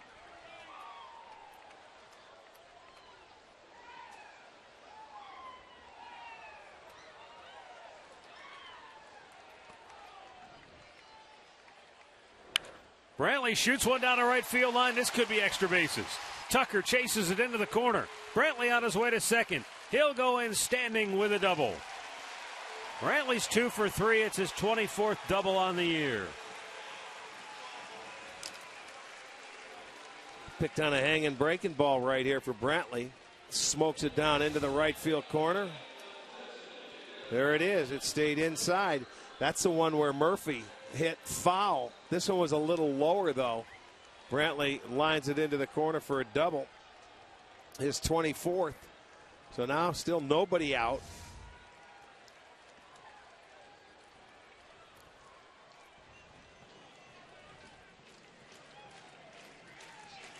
Ryan Rayburn, 1 for 2 on the night. In the dirt. Usually with runners on this year, on this season, hitters are hitting .322 off Oberholzer. Tonight, 1 for 7. So now would be the time to kick it into gear.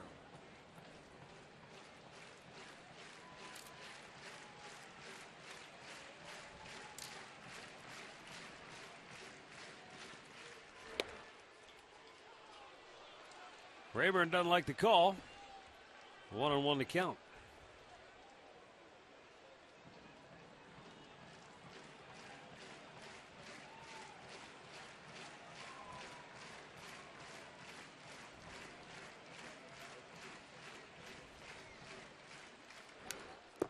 Wow, he had a good rip. That's fouled back.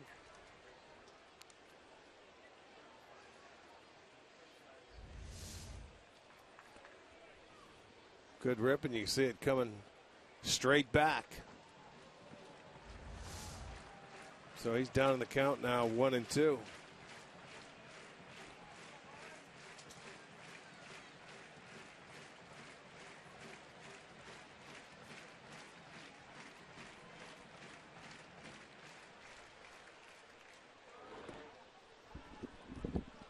Missed that time with the off-speed pitch, and the count is even at 2-2. Josh Fields getting loose now for Houston.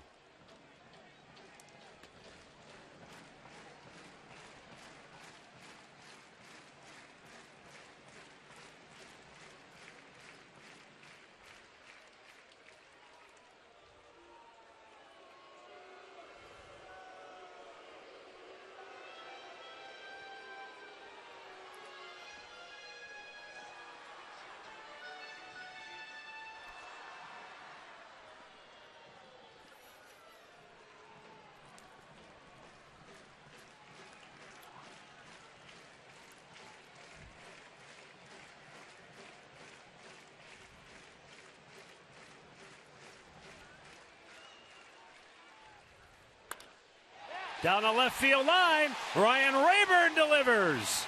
Brantley will jog home. Rayburn into second base, and the Indians take the lead.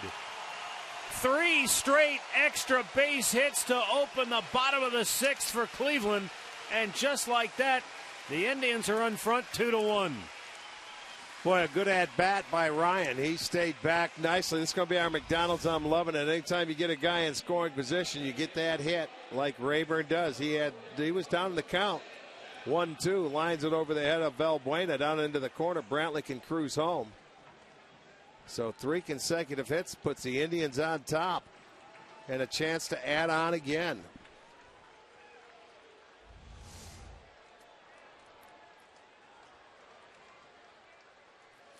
They're going to take some time, and they may be waiting for Fields to get ready.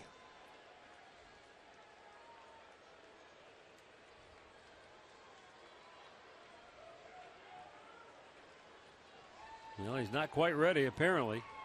Nope, here comes A.J. He just shot out of the dugout.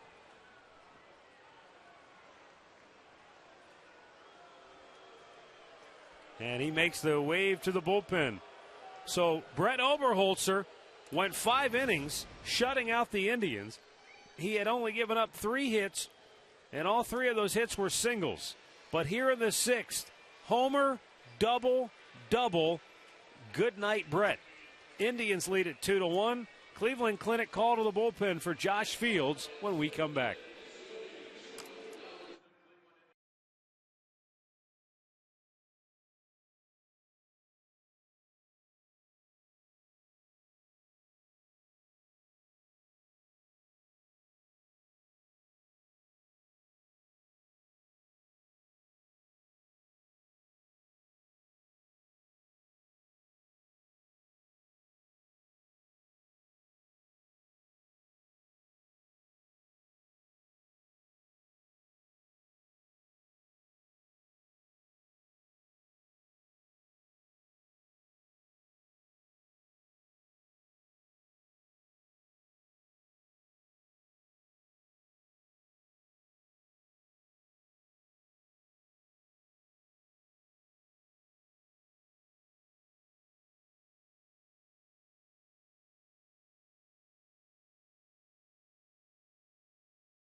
And the Indians have brought it here in the 6th inning. Francisco Lindor starts it with his 2nd home run of the year. A solo shot to the bleachers ties the game. Then Michael Brantley socks a double to right field. Ryan Rayburn smokes one down the left field line. That brings home Brantley with a go-ahead run. And it knocks Brett Oberholzer out of the ballgame. And it happened with a flurry. Yeah, quickly. As you said, that sparked him. That Lindor home run gave him a little energy right there. And the next thing you know, he hung a breaking ball to Brantley, smoked it. Rayburn picked on a fastball in, smoked it. And they have a chance to add on. Still nobody out in the inning, 3 straight hits. So let's see if they can get him over, get him in. Carlos Santana, the batter. Little things you have to do in a series like you play against Houston. Low scoring, take advantage of situational baseball. So don't just swing for the fences no, here. I mean, this is make it a valuable out. I mean, a very good out. Carlos has walked and he has singled tonight. 4 for 11 in the series. He takes outside. Ball 1.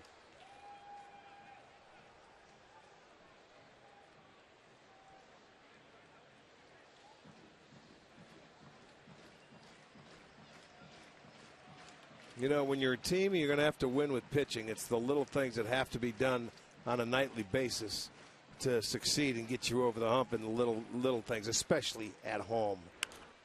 And I mean on a consistent basis where the team has to do it. They got to pull for each other and everybody picks each other up.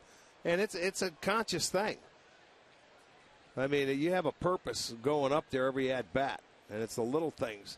We looked at the numbers yesterday, Madam, of how many times you scored 2 runs or less, and you'd be amazed at the number of teams between 30 and 40% of the time that they score 2 runs or less, and you have to try and win those games. It's a real good indicator of how the game has changed in recent years. You know, you talk about the era of PEDs and big numbers and big home runs. 3-run home runs. That's okay. Different era now. Yes. Now yes, it's back to not necessarily small ball, power but boy, pitching. you've got to take advantage of scoring. You can't just sit back and wait for the 3-run homer, a la Earl Weaver of the 1970s and early 80s. You have to make things happen. We don't have the team to hit them. We're the team that hits solo home runs. We don't hit them with a lot of guys on. We don't have the big power hitters. So you have to find little ways to win. Santana drives one. Deep center field. Marisnik racing back. Can't get it. Hits the base of the wall. Back towards center field. Santana's going for 3. Rayburn scores. Head slide safe. An RBI triple for Santana. His first 3-bagger of the year. 3-0 Cleveland. Oh, the heck with butting him over or take the heck with small ball.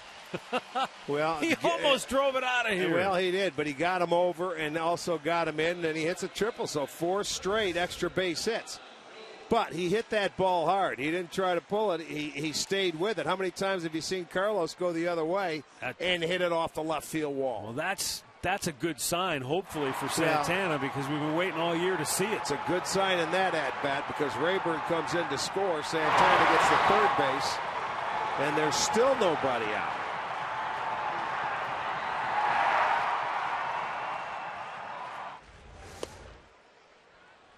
Yan Gomes is 0 for 2 on the night. He's got Santana at third. Same situation now. Yeah. Get him in. Free at-bat right here for Gomes. And Gomes has struggled this year with runners in scoring position.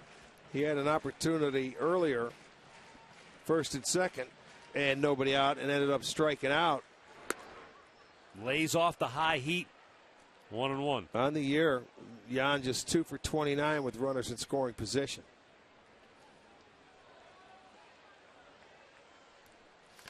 But this is a free at bat. Elevate it. Look for him. Look for a pitch down. He likes it down. Outside corner. Called a strike. Gomes says no way. But Ed Hickok says yes. 1-2. Roberto Hernandez getting loose now for Houston.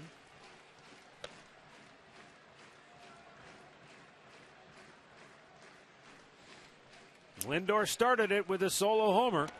Gomes almost got hit by the pitch. And it's 2-2. Brantley followed the Lindor homer with a double.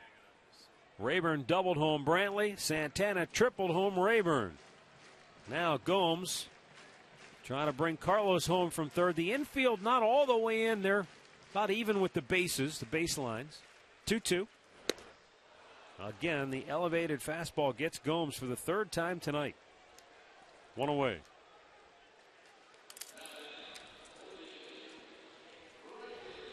Let's go down to Andre Knott. Andre, all year we've watched the platoon.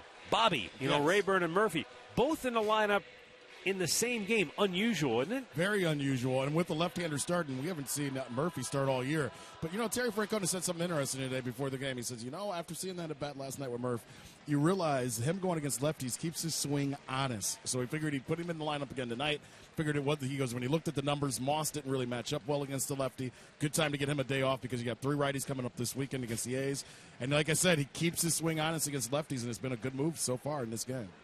All right, thanks, Andre. They're going to walk David Murphy here and go with the righty-righty matchup with Urshela, who's on deck.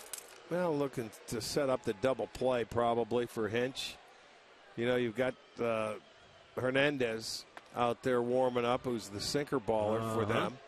So he'll look for a ground ball double play if he wants to go to him.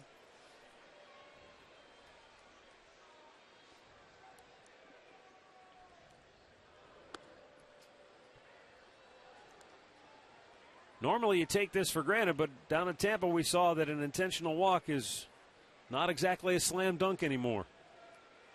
Yeah, isn't that the truth? That is ball 4. Murphy will take his base. Urshela will come to the plate. A.J. Hinch, decision time here. Does he go to Roberto Hernandez looking for that double play on the ground ball? No, he's staying in the dugout, trusting Shields. Or Fields. Him too. Yes, and his brother Fields.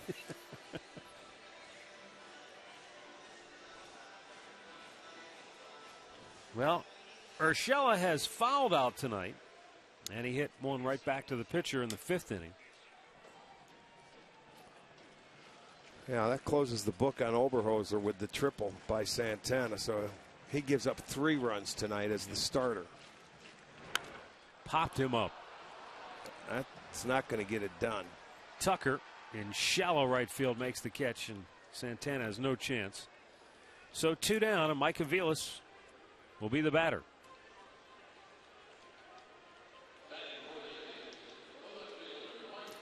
Patience. Patience is the key when you get those guys in scoring position.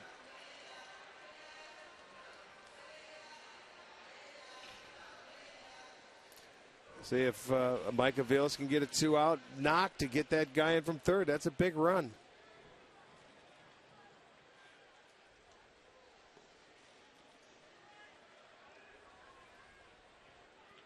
Detroit leads Minnesota 1-0. They're in the 3rd inning at Target Field in Minneapolis.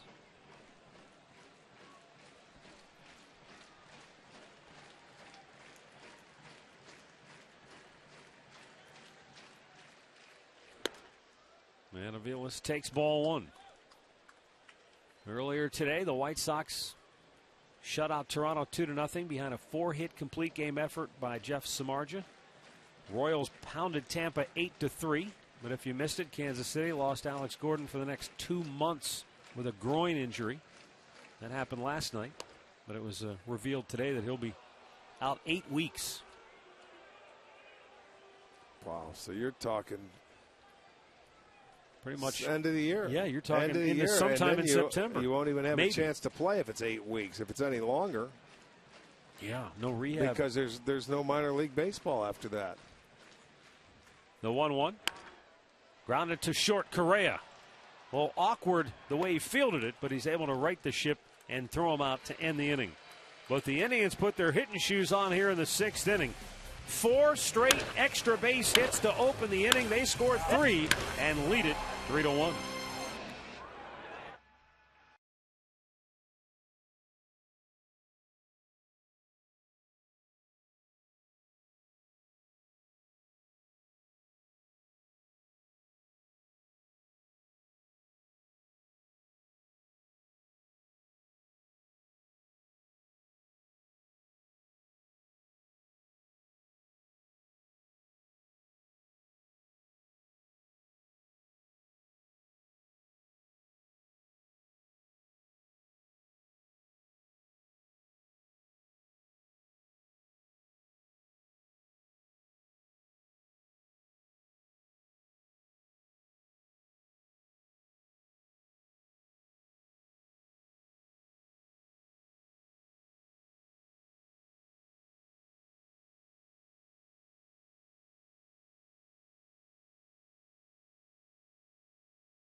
Kia. Visit mykiacleveland.com to learn more.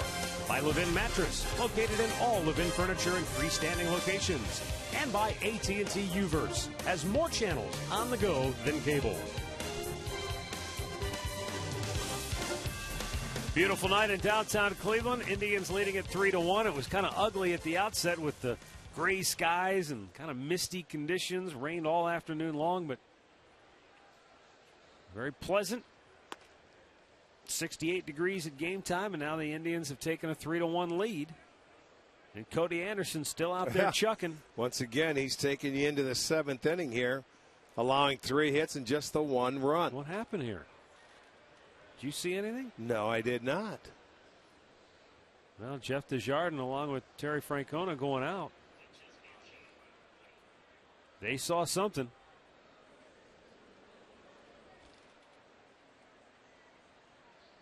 He said, I'm fine. I just read his lips. He said, I'm fine.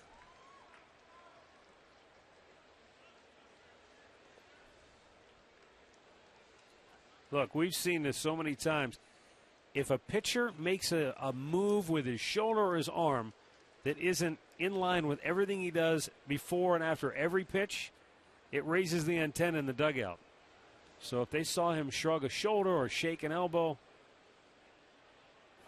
they want to know why. Well, he comes right back and finds the strike zone. Double barrel action for the Indians. He had a nice quick inning. Sure, his last inning. Flew through the 6th.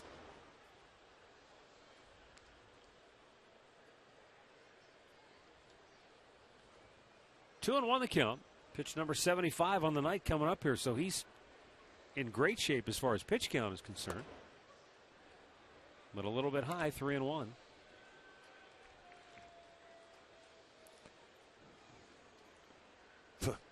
Seven pitch inning in the 6th. That's being very tidy.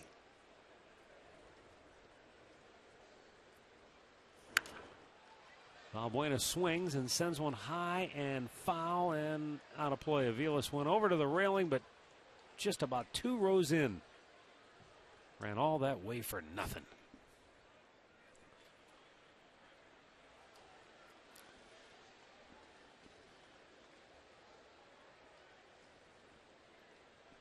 So a full count for Valbuena. This is the 4th full count tonight by Anderson. He has 2 walks. Right back to him. Nice. Cody with a flip to first, 1 down.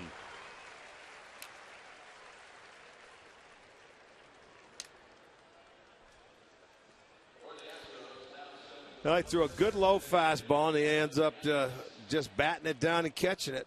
Say, I'll take it, thank you. Really, it's a tough time picking it up. He's falling off the side, probably sees it with one eye and say, you know, finally goes into his glove.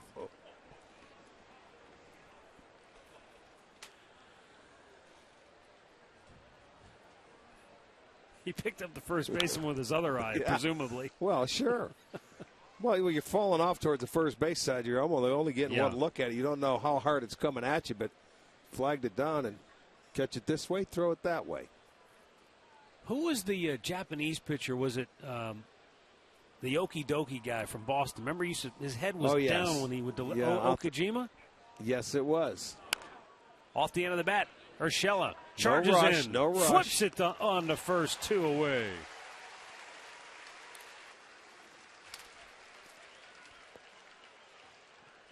Let's go down to Andre Nadu, who has more on the return, the hopeful return this year of Josh Tomlin. Well, the return is getting very close. Tomorrow night he'll be down in Akron. He'll pitch for Double-A Akron. And then from there, he's got 30 days to figure out where he'll be and get himself healthy. He'll pitch for the Triple-A, Double-A teams as he goes along. Now, remember, he's coming back from a shoulder injury, and it wasn't any big-time surgery that he had to have. So Terry Francona feels like he will help this ball club at some point in time this season, one way or the other, whether it's starting or relieving, guys. So that's good news, and he called him the best teammate he's ever managed. Well, no question about it. Josh Tomlin he's a true pro, and we wish him the best. And kind of a surprise here, just 79 pitches on the night, but Cody Anderson gets the hook from Terry Francona. So he goes off to a nice ovation from the crowd, tremendous job again by this young right-hander. And presumably everything's okay. You do wonder, though, Rick, with the way they went out here early in the inning to check on him, if there might be something more at work with why Terry goes and gets him early here with 2 outs in the 7th inning. We'll have to wait till after the game to check on.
Now, Cody Anderson, a tremendous job once again.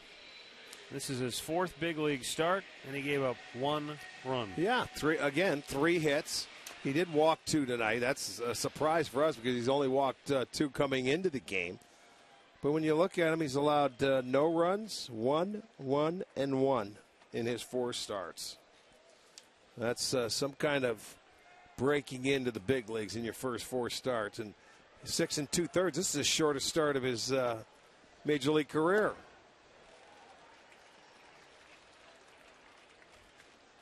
Mark Zubchinski on to face Colby Rasmus with 2 outs in the 7th inning. Rasmus 1 for 2 on the night.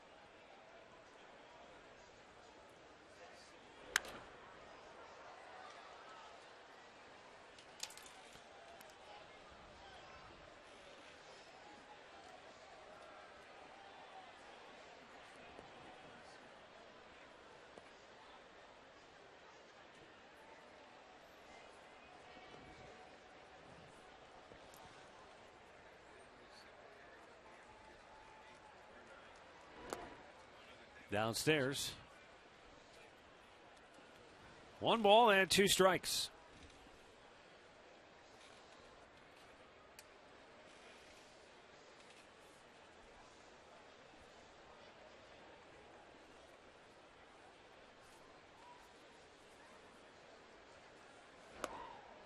Wow. He thought he had one. I'll tell you what, everybody did. Yeah, everybody was headed toward the third Pretty base good dugout pitch on the right infield. there. It looked like a good pitch to me. He just didn't call it. Watch it hit the glove right there, and he starts to walk off. But the only one that didn't like it was Ed Hickox.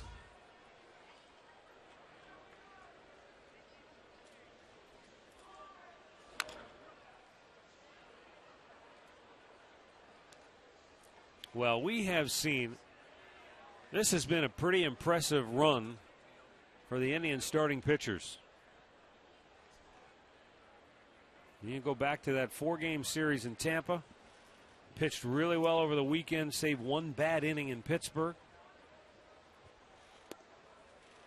And then again here in this series, the starters have been just outstanding. Corey Kluber, Trevor Bauer,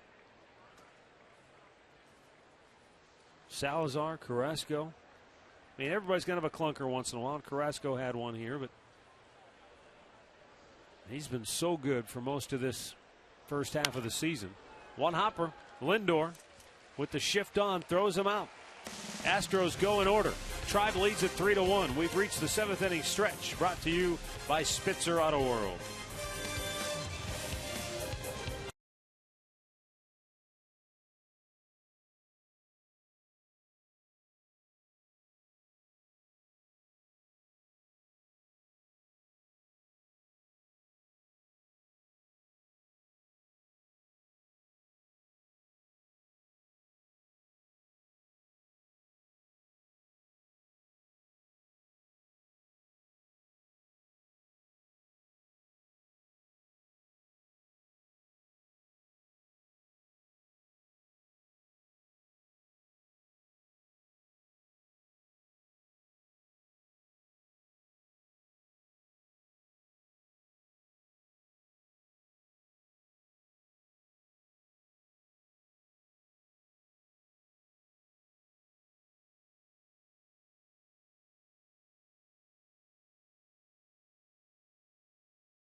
Stay tuned for Indians Live, presented by Conrad's Tire Express and Total Car Care. It's coming up next here on Sports Time Ohio.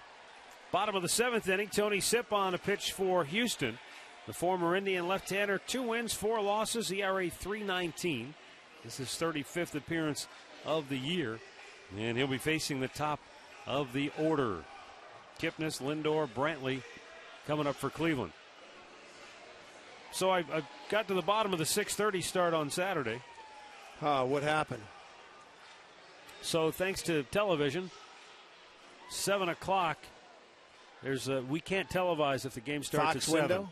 So they had to move the game time back a half an hour so we could televise. Okay. And it still gives them time to shoot the fireworks off. They go to 6 o'clock start. Might not be dark enough to shoot fireworks off after the game. You have a quick game. Good. So, way to go, investigative reporter, Mr. Matt Underwood. That was awesome. Reporting live. Now back to you. How's the weather looking tomorrow?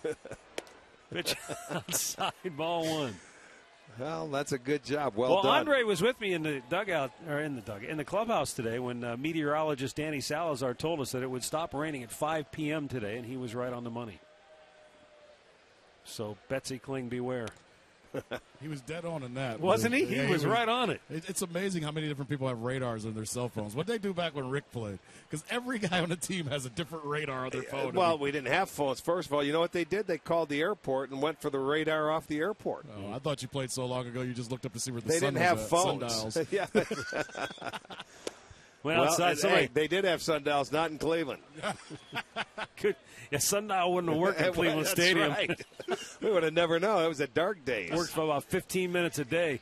Hey, the sun's out, and we there would it have goes. a few rainouts here because, the fields weren't as nice, and they didn't drain like they do nowadays. There were a lot of double headers back then. Kipnis shoots one foul, 2-2. I like Andre starting to get on the old man. I like the fact that you just referred to yourself as an old man. That's great. Well, compared to all you guys, I am. But it's the way you did it in third person. The old man. The old man. That's not me. You guys think I am. You'll be there soon. I'm just waiting for you to catch up. 2-2 to Kipnis. And a foul right back. We were talking about another good start now from Cody Anderson. That's his 4th start. If we could hang on and win this, let's say, the team would be 3-1 when he toes the rubber. and he's the number 5 starter. In the 13 starts prior to that this year, they're 3-10. That includes a start by McAllister, House, Chen, and Markham. You know, they were 3-8 and an 8.94, and he came into today in his 3 starts with a .76 ERA. So what an upgrade! What an about face! Yeah, no kidding. Popped out of play. And again, just 1 run. He's been impressive, and he flies under the radar because you have Kluber, you Carrasco, Bauer, and Salazar. So you know what? That's the way he likes it. That's a nice way to learn. And I'll tell you what, the Indians have 5 guys that can come out and they can deal. And 4 of those 5 have 100 strikeouts before the break. Never done before. 2-2 pitch. Kipnis pulls it toward first. 1 down. You know, the other thing, too, is we bring Andre Knott back in here. With Josh Tomlin getting ready to go out, he told me he's going to pitch, I think, 3 innings, 4 innings, 5 innings, build up. Then at some point, he could be an option if you have to tap into that depth. So you're only going to get stronger. Yes, they are going to get stronger. You know, Tito said what Cody Anderson has done has really been has been a shot in the arm for the whole organization. He goes, look, we were pretty thin before he came up and did this when it comes to starting pitching. Yep. The other thing about Cody Anderson that I love, he was sitting here the other day and Corey Kluber had a balk, and you said it was Corey Kluber's first balk of the year. And I looked at him and I go, you and Corey are tied in something. He goes, yeah, I'm about 130 strikeouts behind him. He gets where he is, and he loves watching these other guys pitch. He tells me it's nothing like watching these other 4 guys pitch, even though he says, I can't do anything like them, but I'm learning a ton. Oh, yes, from he can. He can win. Yeah, and that's right. like him. You don't have to strike him out. There's different ways to get hitters out, and he's finding every way to do it. Only 1 strikeout tonight, but he's only given up 3 hits. Exactly. He's fun to watch. I love watching him pitch. Yeah, and he working ahead in the count, being aggressive. There's a lot to be said. 2-0 pitch to Lindor. He drives one to center field, chasing Marisnik back, who makes the catch, 2 down. As promised earlier, it's Miller time, brought to you by Miller Lite. Pretty much the same repertoire and same approach from Cody Anderson tonight. You said he did have the 2 walks, which a little unusual. Had a couple of 3-1 counts, which he hadn't had many of those coming in. But his changeup wasn't as good as it has been in his first 3 starts. He left a couple up, which is okay. You're not going to be out there and be the same every night. He had 11 outs on 3 pitches or less in this ballgame. That's the key to his pitching. Let's get him out early. He had a 7-pitch inning in the 6th. So that's fun. That is good. He had 11 outs on 3 pitches or less. Trevor Bauer, 14 last night. So, I mean, following suit. Watching the guy who pitched last night, kind of taking a page from his book, being aggressive. I'll tell you what, defensively, that's a lot of fun to play behind guys that are throwing strikes like that, and they're going to put the ball in play. Not a strikeout guy, so you're ready for everything.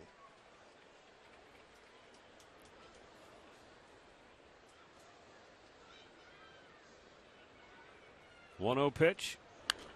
And I'm sure it's been a treat for Lindor, Urshela, and Cody Anderson. These guys played together at Columbus. Yeah. And so now they're all here together in the big league. So you don't feel isolated like you're the only guy. Right. You've got your teammates that you played most of the year with down there. Yeah, you talk about, Lindor, and you talk about, Urshela. They were down there next to each other. But, yeah, throw Anderson in the mix. He's there. He'll feel comfortable around those guys where it's not you're on your own island. A little bit outside.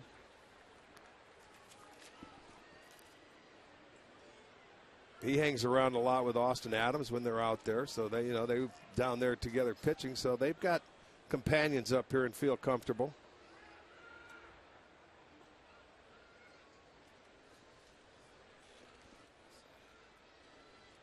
The 2-1 pitch. Yeah, the other thing too, I'd kind of forgotten. Cody started the year Double-A though. He pitched most of the year for Akron. He only made, I think, 3 or 4 starts at Triple-A. So I mean, he has flown here as far as you think about. He's going to need seasoning or time to get finished at that Triple-A level. Heck with that, he blew right by it pretty much. Yeah, nowadays if you're a pitcher, you can do that. If you've got good stuff, you can blow by that Triple-A level. Not saying it's going to be easy. You're still going to have to learn, but I'll tell you what, there's nothing wrong with learning up here. especially when you've got these four to learn from and Mickey Callaway. Right. I mean, we talk about the guys he's watching, but we can't forget the steadying hand that Mickey Callaway's had in the development of all these young pitchers. I want to learn from my big league coaches. Yeah. I don't want to learn from my minor league coaches. That's the way I would think as a player. Let me get to the elite level. 2 down here in the bottom of the 7th inning. Michael Brantley is 2 for 3 on the night with a single, a double, and a run scored.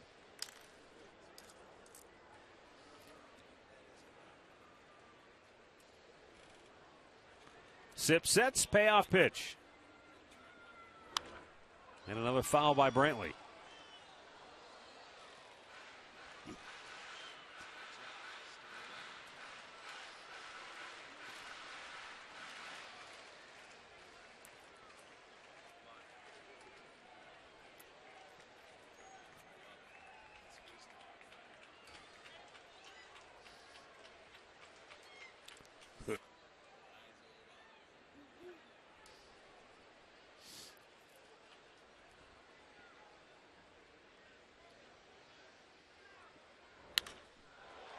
To deep right field, back is Tucker, and he'll make the catch.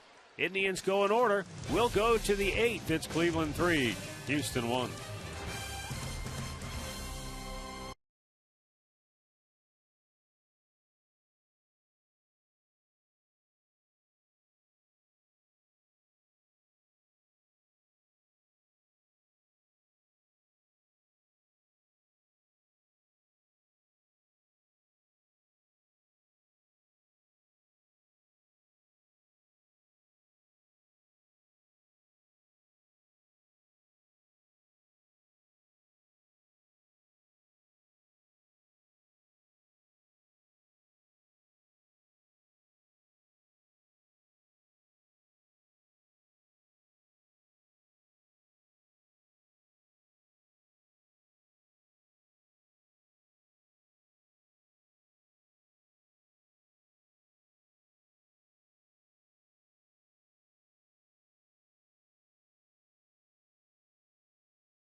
And may not be reproduced or retransmitted in any form.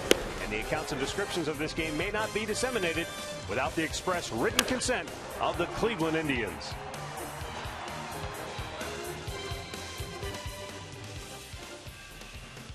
(3-1) Tribe on top, 8th inning.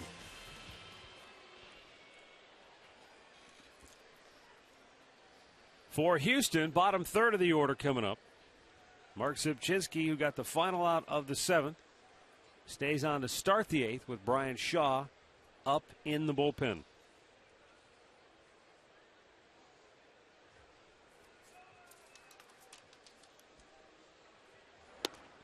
Mark Zipchinski got that ground ball out to end the 7th inning, so he picked up where Cody Anderson left off. In all, 11 ground ball outs tonight, 1 at least in every inning. You keep the ball down. That's how you keep them in the park for the most part. Get it on the ground. This guy did hit one out in the 3rd. It was from the other side of the plate. That's been the only run, though. That's why Zipchinski's still in here from the right side. He's a 170 hitter in his 53 at bats. Homered twice from this side, 3 times from the left side. But you have a 2-run lead, so you just want to get that out. First out of the inning. Got a pinch hitter already on deck, so this could be the Zipchinski's last hitter.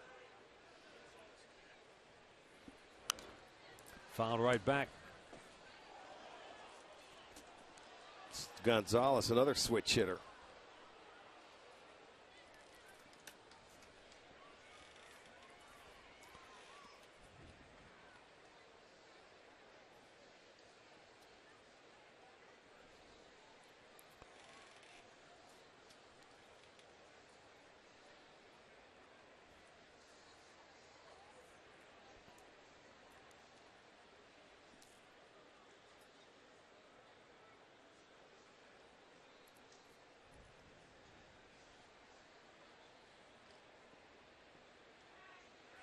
Swung on and missed. Zipchinski strikes him out, 1 away. Time for a Mazda game break. Here's Al Pulaski. Hey, Matt, let's head to Minnesota with the Twins taking on the Tigers. Ian Kinsler leads off the game with a solo home run, and that has been it thus far. 1-0 Tigers over the Twins. Matt, back to you and the old man. All righty. Thanks, youngster. You too, Al. Well, here comes Terry Francona. He's going to make a move to the bullpen right here with 1 out in the 8th inning. Mark Zipchinski is out. Brian Shaw will be coming on when we return.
Tomorrow night, Indians kick off the final series before the All-Star break against the Oakland Athletics. Kendall Graveman toes the rubber against Danny Salazar. Our coverage begins at 6:30 with Indians Live, followed by the first pitch at 7 right here on Sports Time Ohio.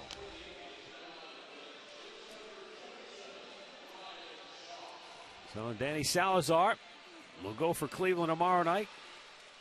Oakland will come to town. Well, it won't be the worst record in the American League, but it's definitely one of the worst.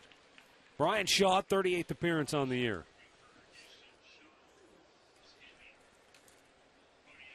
And the pinch hitter is Marwin Gonzalez.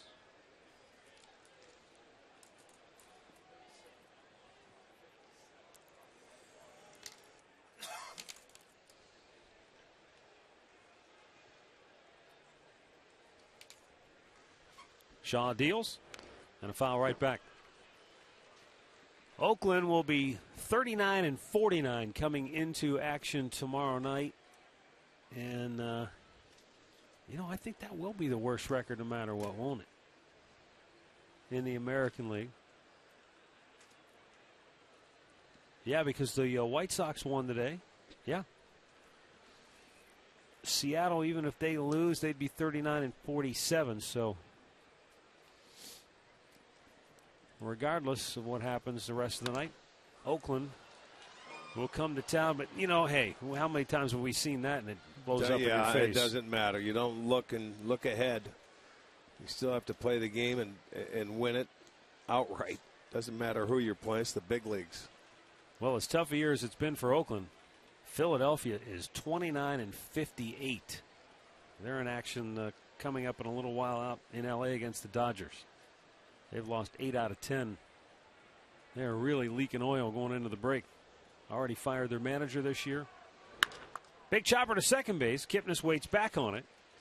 And Shaw retires Gonzalez 2 down in the 8th.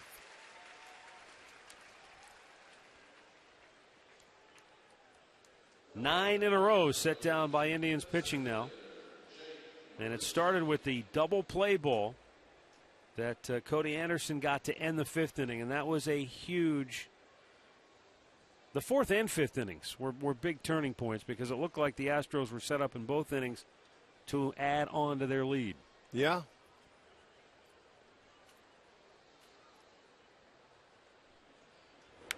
Right back to the screen.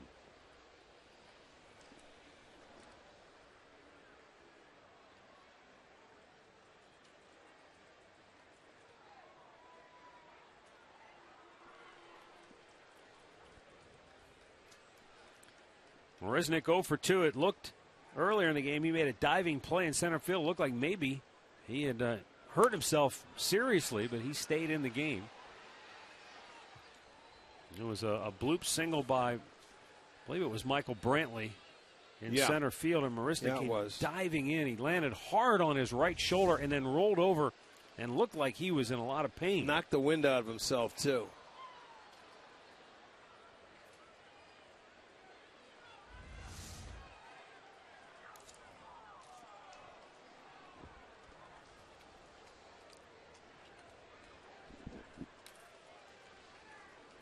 Fouled right back.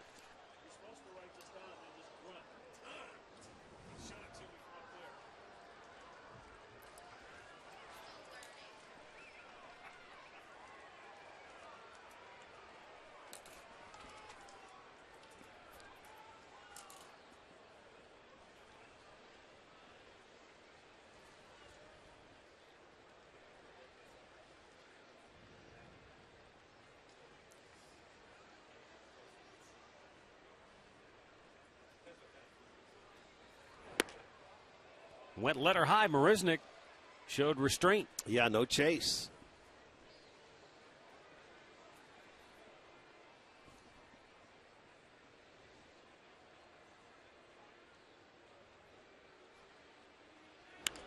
Checked his swing down the line, but slicing out of play.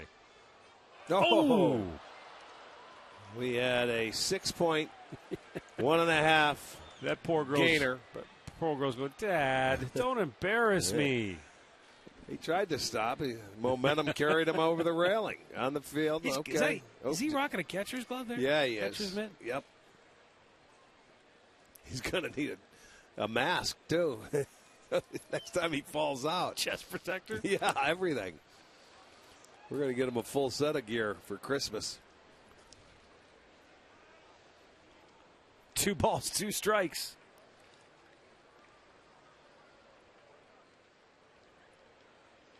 Shaw deals.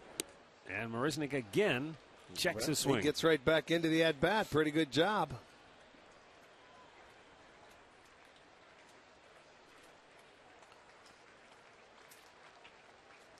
Cody Allen getting loose, as is Kyle Crockett in the Indians bullpen. Fastball popped him up. Out goes Jason Kipnis. Shallow right field. Called off by Murphy. Inning over. Stros go in order. And we go to the bottom of the 8th. 3-1 Cleveland.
Stay tuned for Indians Live, presented by Conrad's Tire Express and Total Car Care. Coming up next right here on Sports Time Ohio, Al and Jensen will man the set down in the corner.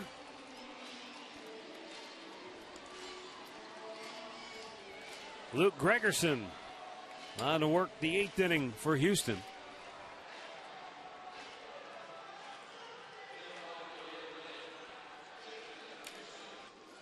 "34th appearance on the year. And Marwin Gonzalez stays in the game defensively now at first base.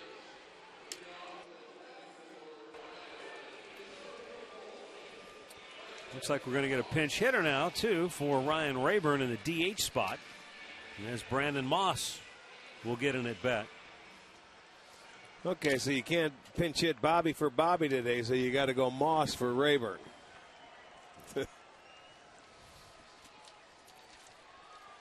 Bobby Rayburn, which was the character in the movie The Fan with Wesley Snipes. And somehow they twisted that all into one guy. Whether it's Murphy or it's Rayburn, it's just simply Bobby. Been a terrific situation for Francona this year. Terry's been able to use them in that platoon role, but tonight, one of the rare instances, able to play them both. Well, I like he started. Murphy's been swinging the bat. He started him out in right field against the left-hander, and he's 0 for 2, but he did get the intentional walk. But there's nothing wrong with that. This guy, he's been very good for the Indians. Well, you talk about all the time. He's earned it. Yeah, he's earned the right. right. The way he swung the bat. I mean, coming into tonight in the series, Murphy was 4 for 7 with 3 doubles. And he's a big reason why they won last night. The 0-2 to Moss. High fly ball left field. Rasmus. 1 down. Don't miss MLB Whip Around on Fox Sports 1. Highlights, analysis, live look-ins, all from around the league. MLB Whip Around is every weeknight at 7 Eastern on Fox Sports 1 and streaming live on Fox Sports Go.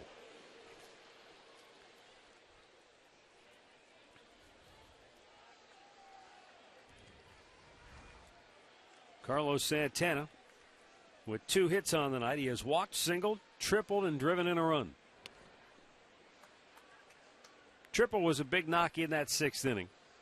Got the Indians their 3rd run. And it was a good at bat because he drove the ball. He stayed up the middle. He drove it just to the left to straightaway center field and, hit it hard. There was a man on second base and no outs, and you want to try and get him to third, and he did, but he stayed on the baseball doing that. Hit it off the wall in left field. So Rayburn able to come around. It was a 4th consecutive extra base hit. Unfortunately, he was left stranded there. It could have been more, a bigger inning than 3. And that was no outs at the time. But that was a good at-bat for Carlos. They need him to start swinging it like that. Get guys in scoring position. Let's go.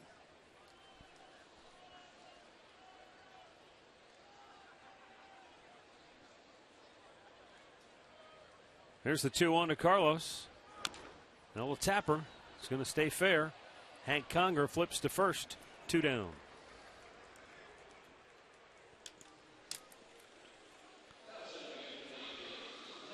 Been a tough and weird night for Yan Gomes. He has struck out all 3 times. And it's Rick, it's almost as if like Superman with the kryptonite. They found a spot in the strike zone where he hasn't been able to lay off, and they've been just high fastballs. They've been able to get it by him all 3 times. Well, they can do that at this level. They find that zone that you're not hitting it, and they'll stay there until you make an adjustment.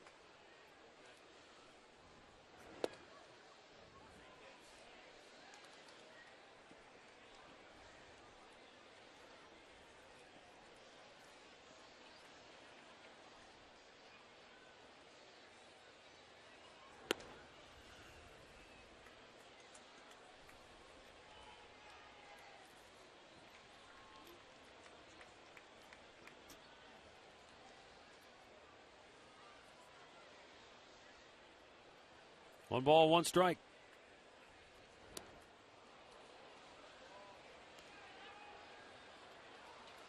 Expanded the zone. Good slider. Gregerson has a good slider.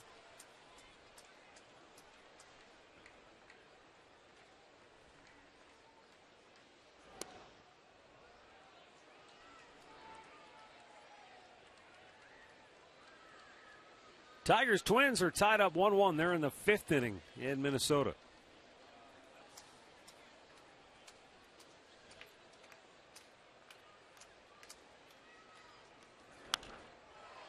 Gomes might just beat the shift here. Altuve runs it down but can't scoop it up. And Yan Gomes puts the ball in play, beats the shift, and gets a 2-out single here in the 8th inning. Isn't that amazing where you could hit it that hard and get a base hit? It was a good pitch by Gregerson. He hits it off the end of the bat, but the way they had him positioned defensively with 3 on the left side, they can't get him out, and he gets a base hit. Routine ball to second base, but they say more times than not he's going to pull it on the ground. This time he doesn't. He gets the base hit. You know, I was talking to Jason Kipnis about that shifting stuff before the game today because I mentioned earlier he hit a ball hard, scalded one last night, got robbed because of the shift. He said last night we were all in the dugout just saying somebody beat this shift just one time. And who does it? David Murphy. He ended up getting that hanging breaking ball, beat the shift with a blast to right field. And all of a sudden they might just start moving over a step or two. And maybe that's all it takes for you to get the hit next time. A couple of times. You do it once or twice. If you play the team a lot, they'll make adjustments if you prove you're going to beat it. To third, Valbuena. Flips it to first. The inning is over. And we'll go to the 9th. Cleveland 3, Houston 1.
To you by Wayside Furniture.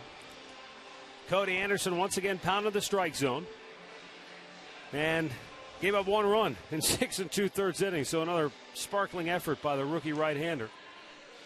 And the Indians are on the short side of the 4 or more, but got an opportunity to get the win. Again, the pitching's been so good that they have an opportunity. They had the one big inning with 3 runs, and that's the difference. So now they need the final 3 outs here, and it's going to be Cody Allen that's going to try and get it as Michael Brantley moves from center field to left, and Michael Bourne goes into center. So Aviles comes out. It's up to Allen, who had the save in last night's game. That was number 17 for him. He had a 1-2-3 ninth. Well, and for Cody Allen, he'll have to go through the top of the order. Yeah. And with just a 2-run lead, being 3-1, they get a base runner. Tying run comes to the dish. Altuve, Tucker, and Correa due here in the 9th for Houston.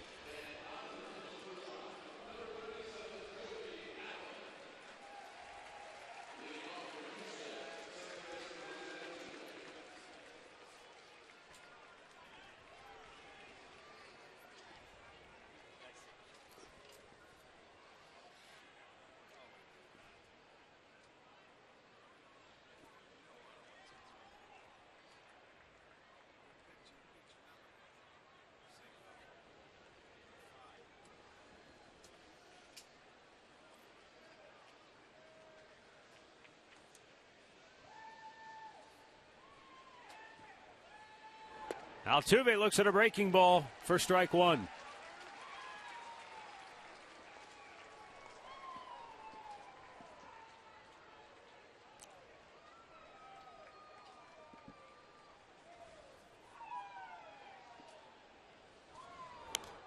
Pop back to the screen.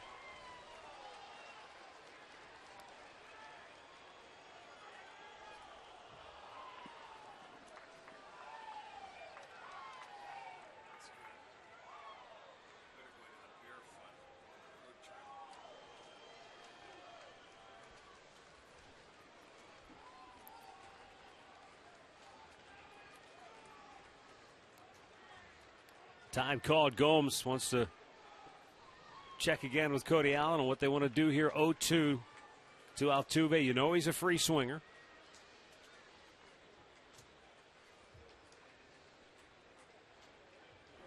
Fastball up and away.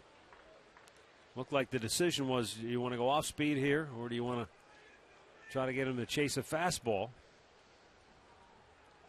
Well, he's a guy, even when you get him to chase or something, he finds a way to get the bat on the ball. Not a lot of times swings and misses. Breaking ball misses up high.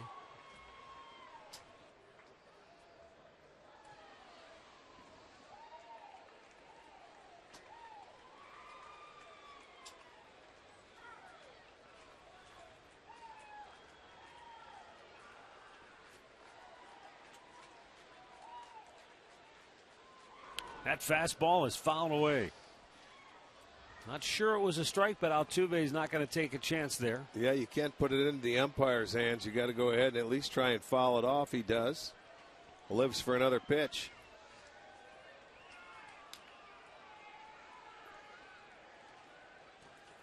When Cody has that ability to throw that fastball down at the knees, I don't know how anybody ever gets a bat on it. Coming with a changeup here. Liner in the left, a base hit. You see, it ended up being a curveball. He wiggled, and I thought it was the changeup, but he kept it up high enough. This guy reaches out and gets a base knock. You know, it's not that it's a bad pitch. Look at it, it's down and away. He kept his hands back enough, and he's in protect mode. They need a base runner. So what does he do? He gets on base. Now they bring the tying run to the plate. And the tying run in the form of Preston Tucker, who is 0 for 2 tonight. But a guy who has tremendous power. We have seen in the series he has homered once and has 8 hits. Fastball up high, 1-0.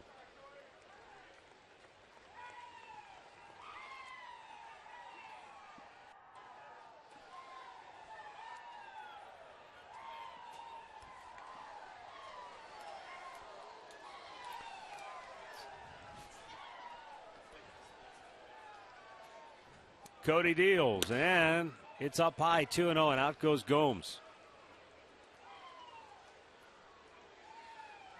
The sharp command just isn't there here at the outset for Cody. Though he did have Altuve in the hole 0-2. Before he gave up the breaking ball single to left.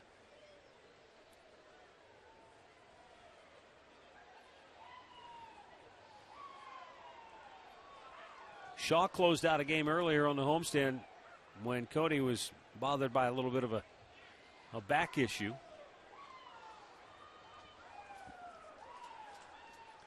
But last night a 1-2-3 ninth to get his 17th save. And a foul that ripped the mask off Gomes.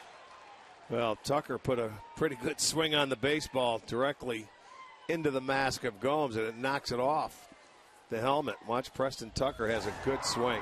2-0. He's getting the heater. He let it go right into the mask. So a 2-1 count now.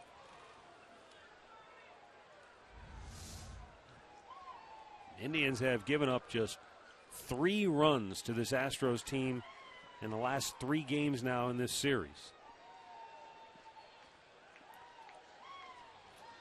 And as Cody takes aim against Preston Tucker, who was the tying run at the plate in the ninth. Big bouncer to first. Santana has it. Goes to second. There's one. The throw back to first, not in time. Tucker beats it out. But a tremendous diving stop by Carlos Santana. That gets by, and the Astros are off and running and set up for a big ninth inning. Yeah, they're in business. You're right. A nice play, backhanded by Santana to get the lead runner. And I want to look and see it again at the replay. That was really nice. Who's covering first base and on the play? A lot of times it's tough. Allen got over there in a hurry.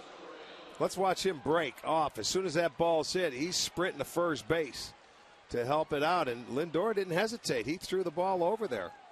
He got over there quickly. And you hate to see your shortstop try and lead the pitcher, but there it was, just a little tardy. Nice play all the way around.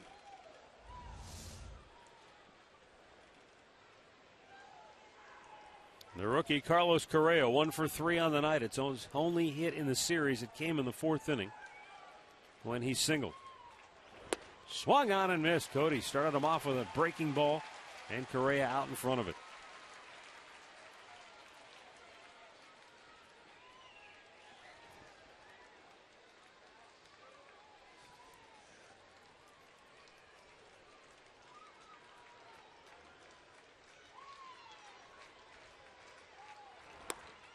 Missed inside. 1 ball, 1 strike.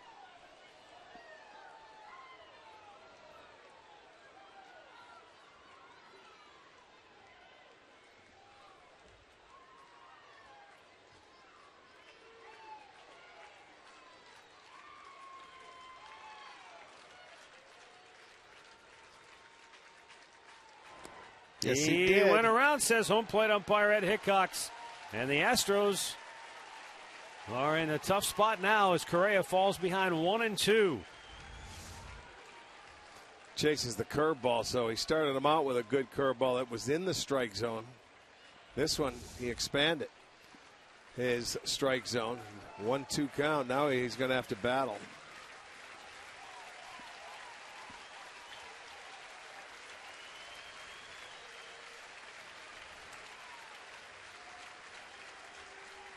Coming back with it.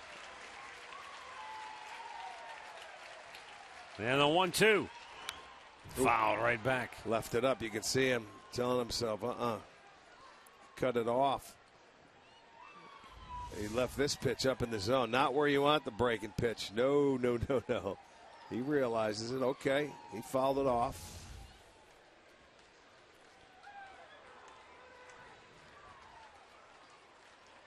See if he tries to locate that fastball low and away.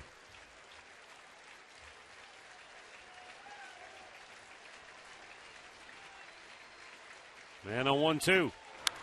Got in on him, popped him up right near the plate. First baseman Carlos Santana in foul ground. He's got it. 2 down.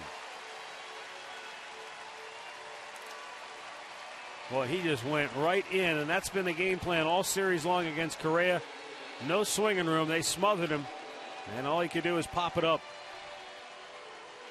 So it comes down to Cody Allen against former Indian Luis Valbuena, who is 0 for 3 on the night, his only action in the series.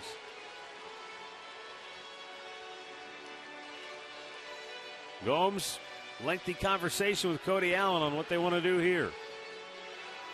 Valbuena drove one to deep left his first time up. Mike Aviles made a fine running catch on the warning track.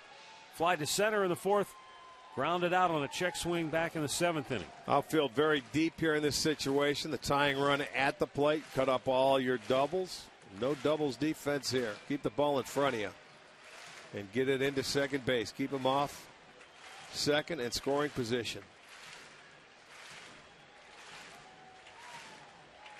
Tucker heads to second base. Valbuena swings and misses. Well, he's trying to tie it with that swing.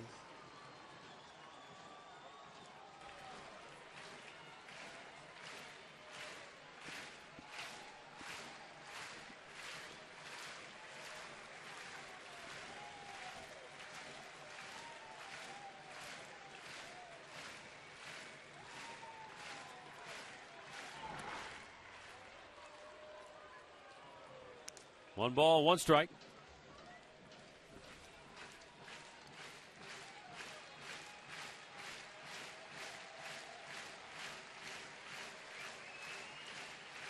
Evan Gattis would be next. Cody Allen with a 1-1 to Valbuena. In the dirt, nice backhanded stop by Gomes. And they count 2 balls and a strike. This is down and in around the feet. He has to jump and get out of the way of that one.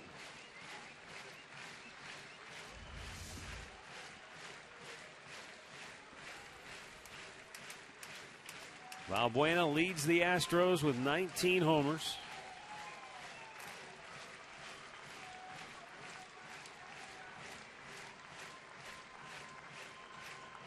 And he's got the count in his favor now. With 2 down, the 2-1 pitch. That fastball almost went to the backstop.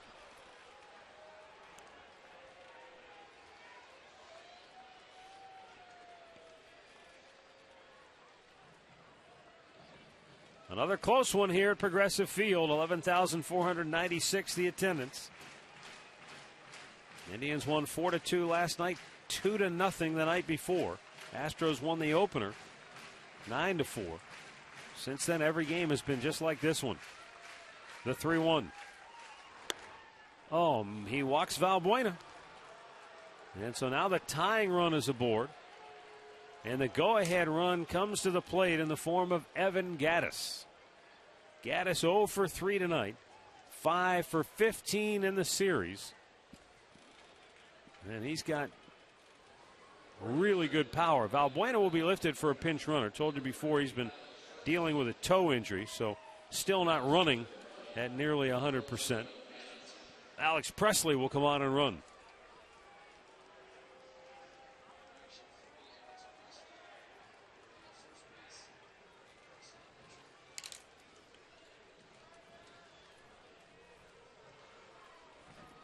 Gattis, 15 homers on the year.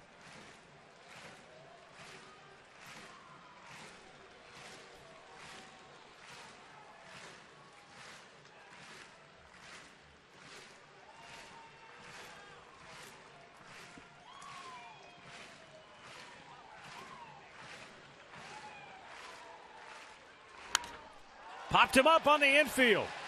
Santana says, "I'll take it." He does, and the Indians take the series. It's their second series win at home this season. But they've now won 8 of their last 11 to claw within 3 games of the 500 mark at 41-44 on the year. Cody Anderson gets the win. He goes to 2-1. Cody Allen gets the save. It's his 18th on the year. Losing pitcher is Brett Oberholzer, who falls to 2-2 this season. Astros leave town still looking for their 50th win of the season. They're 49-39, and they've lost 5 out of their last 6. But what a turnaround for the Tribe. After that disappointing weekend in Pittsburgh in which they dropped 2 out of 3, they come home and take 3 out of 4 from the first place Houston Astros. And now the last place Oakland Athletics will be coming into town tomorrow night to open up a 3-game series to take us into the All-Star break. And at least the Indians have an opportunity to maybe get to the 500 mark. Well, they win the series. That's the great thing. The second time in the month of July that they've won 3 in a row. You know, they had the 2 in Tampa, the first one in Pittsburgh, and, you know, it's good. They didn't score a lot, but they pitched well again. They win 3-1. So, good game all the way around. Now, the pitching has just been outstanding. In our Pat O'Brien Chevrolet play of the game, Francisco Lindor, his second home run of the season, tied the game leading off the bottom of the 6th.